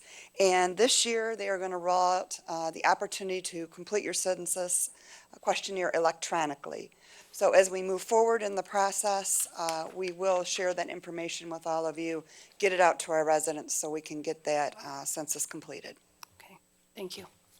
Did you want the last issue on the buildings? Oh, yes, thank you for reminding me. I have that in red. So I had asked the Community Development Director to talk about something that keeps, and actually was brought to my attention by a resident, and it's been brought up a few times. The belief is that if we fill these buildings in the downtown, we're going to get more taxes. It's a little more complicated than that, and I wanted Lori to explain that, if you don't mind. Sure, yeah, absolutely. So just because a building is vacant, that does not mean taxes are not being collected. It's quite the opposite. There still is a tax obligation. If a business goes in, that's great. As you know, personal property tax is pretty much gone, so there's no increase in taxes if it's under, I believe, 80,000 a year, Brian, in personal property. So the only way we're going to create new tax revenue at a building that exists currently is if there are significant improvements or additions to those buildings, or there's brand new construction. I'd also like to remind you that the tax dollars collected on Michigan Avenue and Wayne Road from all of the businesses do not go into our general fund. That is the DDA. So the DDA, new development coming in, Beaumont Urgent Care, things of that nature, that is going to impact the DDA. The DDA will turn around and invest that money into improvements in the district. So tax dollars are being created, they will, are being collected, they will continue to be collected, and it would remain the same. Okay. And then I believe that you and Mrs. Benick, I believe you cleared up your questions from the last meeting. Okay. Thank you. Thank you for coming. Thank you. Yes, ma'am. Thank you, Lori. I'm going to turn over to the, through the chair, to the city clerk. She has an election update. She will be giving these at every meeting. Thank you. My election information moment. Yes. So I wanted to talk again about, last week I talked about the application. There was still some questions about just being able to call up and get a ballot. Just remember, you still need to sign this application. It's the same concept as when you go to the polls and you fill out that little piece of paper. To get a ballot, you fill this out to get your AV ballot. So, and there's a change to the look of the ballot envelopes. Oops, sorry. They look like this: blue coming to you and green returning. And those old yellow envelopes, it cost 62 cents to mail it back. This one's only 50 cents, so there's a little bit of a savings there for you. But this is what they look like when you get them, so don't mix it up. And I do have, lastly, I do have sample ballots now available. I do have them out on the board. I have one for every precinct, every style. So, but if you'd like one, you can stop by my office. I do have some extras. And that's it. Thank you. Thanks, Tina. And I would encourage anybody who has questions, either contact the clerk's office or go see them in person. They're very helpful. They're an excellent team. Quick question. Are those ballots you just held up available online? Can you look at them online? You can. Yes, good point. Michigan.gov/vote. You can see these ballots as well. So. Okay, and then the last item is, and I want to thank Mrs. Bunick for this. We exchanged information. She had, if I may, had asked questions about the upcoming millage renewal. And there were a lot of questions in the community, confusion, and we worked together to try to make sure that we were providing the correct information. So really quick, the first question was, can you explain the 1 mil renewal? And it is as simple as that. It's a 1 mil renewal for public safety services only. And that is what it is for, is dedicated to public safety. So if we lose that $350,000, that's going to be very detrimental, and I'll explain that down the line. Again, it's not a new mill, it's a renewal. Will the renewal of the public safety mill produce same, more, or less revenue? 1 mil is equal to 1 mil, which is $350K, so it's not going to produce more or less. The city has the 1 mil now. If it passes, the city will continue to have the 1 mil available for specifically police and fire services. And there was a question, is it based on property assessments? Yes, taxable value. The next question was, how does a taxpayer calculate the cost of 1 mil? And certainly you can contact the finance office, and we do have it on the website now where you can do this. But take the taxable value of the home, of your home. You can multiply that by the millage rate and then divide that by 1,000. Also, you could look at your previous tax bill since this is the renewal, and you will see that it's the same. It's not changed. The city also, like I said, has a calculator on the website. You can get more information from Katie after the meeting. What if the millage renewal fails? And I appreciate you asking that question. Thank you. Because this is specific money dedicated to police and fire, they will be impacted. I don't know at this point how. Right now, the city has removed the $350. We are in the middle of our budgeting process. We have removed that from our budget. And because we are not going to continue that practice of keeping money in the budget if it doesn't, if potentially is not going to exist. So it's very difficult, obviously, for police and fire with regards to what they're going to have to look at. The things, I think they probably had to pare them down quite a bit, and we're going to be meeting in the next week here. You know, the city, as Brian said earlier, had an operating loss of $600,000 for the last fiscal, even with this 1 mil. $600,000. So our loss would be more with less than 1 mil. So we would add another $350,000 to that. That's significant. So basically, the general fund will deplete faster, the less money we have. And just to remember, I mean, we've had a lot of one-time monies come in, and I've said many times that those are not things to depend on, balance your budget on. We need revenue sources, and so we are looking into that. That's part of looking at the bonds and all these other options. Our last thing we want to do is raise taxes. I mean, but again, every source, auditors, our finance people, everybody has pointed the state that we just have a revenue issue. It's a state problem. It's everywhere. Is the opinion that the city is in pretty good financial shape? It is the opinion. Boy, do I wish I could say that. I certainly wish that was the case. The city is not in good shape financially. And we are very dependent on this 350K passing and this mill passing. It will be a big problem for us. And there will be consequences. The city is still trying to balance the budget and losing additional services levels. And with that, we don't need to lose any more. I don't want to cut any more staff because we're not even close to where we need to be, but we're doing okay. But I don't want to have to look at reducing services. We've already reduced them enough. And basically, the bottom line, and based on the report from finance tonight, the city has a tremendous amount of financial challenges ahead. Our pensions and our bonds, they still have to be paid. It's not an option. You can't just dismiss them. You can't push them down the line. You can default on them, but that would equate to about 21 mills on your taxes. That's not feasible. It's not even something that should even be thought about or recommended. The other thing is that other communities that have defaulted, I think Brian can speak, are not doing so great when they've defaulted. 21 mills is a lot of mills, and that's what's going to be assessed, and it won't be our choice. It'll be a judge's decision.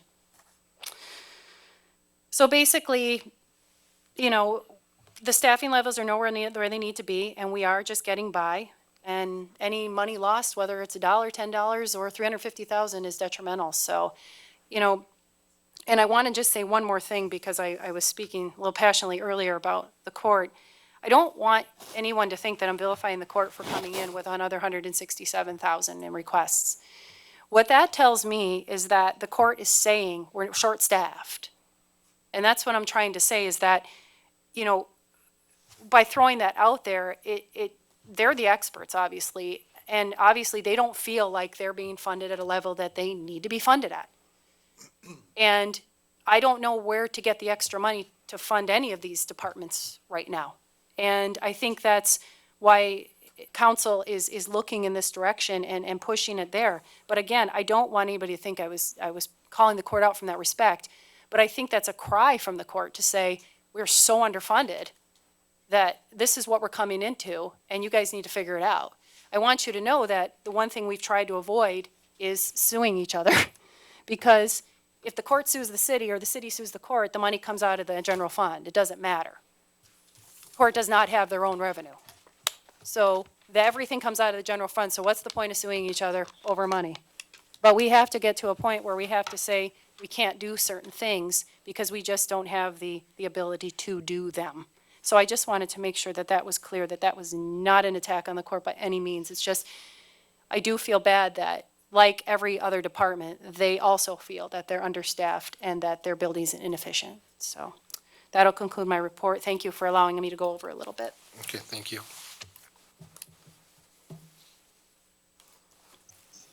Public comments for matters not on the agenda.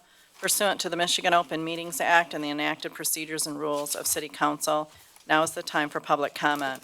Any questions will not be answered this evening, but the appropriate person will make their best effort to respond by the next council meeting or as soon as possible, provided you state or leave your contact information with the city clerk. Approach the podium, state your name. Please limit your comments to 3 minutes. Mr. Blackwell? Thank you, Mayor. Before the finance director leaves, I just had a question if she could answer. When are the property assessments coming out to the homeowners? And a concern that I have, because I know they go by areas, I'm south of Annapolis and west of Howe, but the assessing department always includes us with the area east of Vinoy, because these are cookie cutter houses built in 1943. So it's like Taft School area. And to my understanding, because I live in the Hoover School District, the Hoover School area, the district's proposed to close that school. So obviously, that's going to have an impact on my property, if I were to sell. Because I'm sure you're well aware that the school district's closing schools, and I believe this is the last year that Hoover's going to be open, from what I understand, what I've been told from the district. So I just want to know about when the property assessments are going to be coming out, and express my concerns about the unfairness of the areas that they use to use for your property assessment, especially with mine. Thank you. Okay, thank you. Anybody else? Okay, go ahead and move the agenda. Items for the next agenda. Comments from members of City Council. Councilman Webster? Thank you, Mayor. Firstly, I want to thank the city manager for talking about one of the ballot proposals. I've seen a lot of misinformation recently as today about what that ballot proposal would mean. So I'm glad that we could take care of some of those misconceptions. And thank you, Sharon, for bringing those up, because I don't think people really understand that particular proposal and what it means. So I think people really need to understand it, how negatively it's going to impact both our police and fire if it does not get renewed. So I thank you for bringing that up, and I hope we continue to bring that up just to spread some good information about it. And with that, I'll pass. Councilwoman Skiff? I think I've said enough tonight, so I just want to thank Brian for coming tonight and giving us the results of the audit. It was good news, and but not so much on the financial part. But thank you so much for bringing that before the council tonight and informing us of the important information concerning our budget and the audit as well. And with that, I'll just pass and say see you in 2 weeks. Thanks. Okay, Councilman Miller? Thank you, Mayor Racy. I just want to continue to encourage everyone to make sure that you're registered to vote. Take an advantage of the laxed ability to use the absentee ballot. Any questions regarding any of this, please call our city clerk. She's more than happy to facilitate the questions that you may have. I know on each meeting, continuously, I think throughout the year, all the way up to November, that you're going to be reiterating this information, providing more information about how the absentee ballots are secured, the process in place, and how you can actually follow up as a resident to ensuring that your vote actually counts, and it does matter. So with that, I'll pass. Okay, Councilman Dowd? Thank you, Mayor. Had the opportunity to go to coffee hour with Representative Coleman and Senator Polanki, and it was very insightful, very informative, a great group of people with some very good questions, and they weren't, our politicians were not hiding behind the podium and not answering. They were very upfront about what's important to our community, including revenue sharing and acknowledging that that's a big issue for our little city. So it was really, as a long-standing resident of Wayne, it was great to hear that, because I've endured the positives and the negatives and looking forward to the next 15 years in my home. One other thing I just want to point out is I'm a big baseball fan, and I don't know if anybody knows, I used to coach the Wayne Baseball Association for, well, my son's whole life. Sign-ups are starting.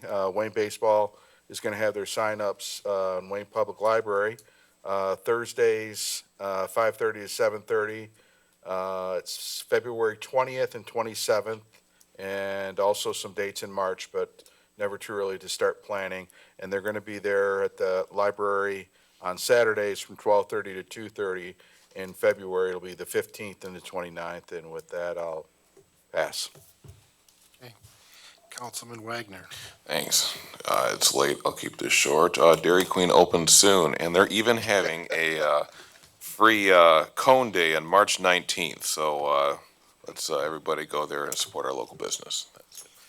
Sunday, by the way. Okay, I can't get past this policies and procedures by the city council meeting. It says it up front, policies and procedures of city council meetings. So do we any more need items for the next agenda on? No, guess No, not. it's taken off. It's gone. It's taken off. gone. Well, it was. She said need it. to take it off. It will be. Tonight was the Okay. last time that has been able to do. All right, that's it. It's all Don't have to yours. worry about that one. Well, thank you. I too got to go to the, our state rep Coleman and Senator Polhanke's coffee hour. And they commented to me that they were very impressed how many Wayne residents that showed up to that. Compared to other coffee hours they have, the majority of the people were from our city, and that just shows that there are people in our communities who are trying to be engaged and talk to them. So that was a very good sign. They were impressed by that also. And I have one other thing. I had the opportunity yesterday, I'm going to go back and we're going to do some more. I had a short time to walk through the avenue. They are gutting that place. They're spending a ton of money, and it is going to be a gem in our community. I'm very excited. I've seen seen the blueprints. They kind of walked me through the building and how it's going to change, and it's going to be drastically different. And very excited at what they're doing, and I think it's going to be a good thing and a catalyst that I hope people will, just respond very well to. And we need those types of influxes of business that are happening, and for them to make that kind of reinvestment. And they've talked about wanting to see other things that happen. I think that's very positive with everything that's going on, that people are still trying to reinvest in our community, and they're making a significant reinvestment. And you see both either Carl or Tony, thank them for their reinvestment in our community, because it does matter, and it's very significant. And we're very grateful for everything they're doing to try to make Wayne a better place. With that, can I get a motion to adjourn? Move to adjourn. Support. All in favor? Aye. Opposed? Motion carries. Stay here longer.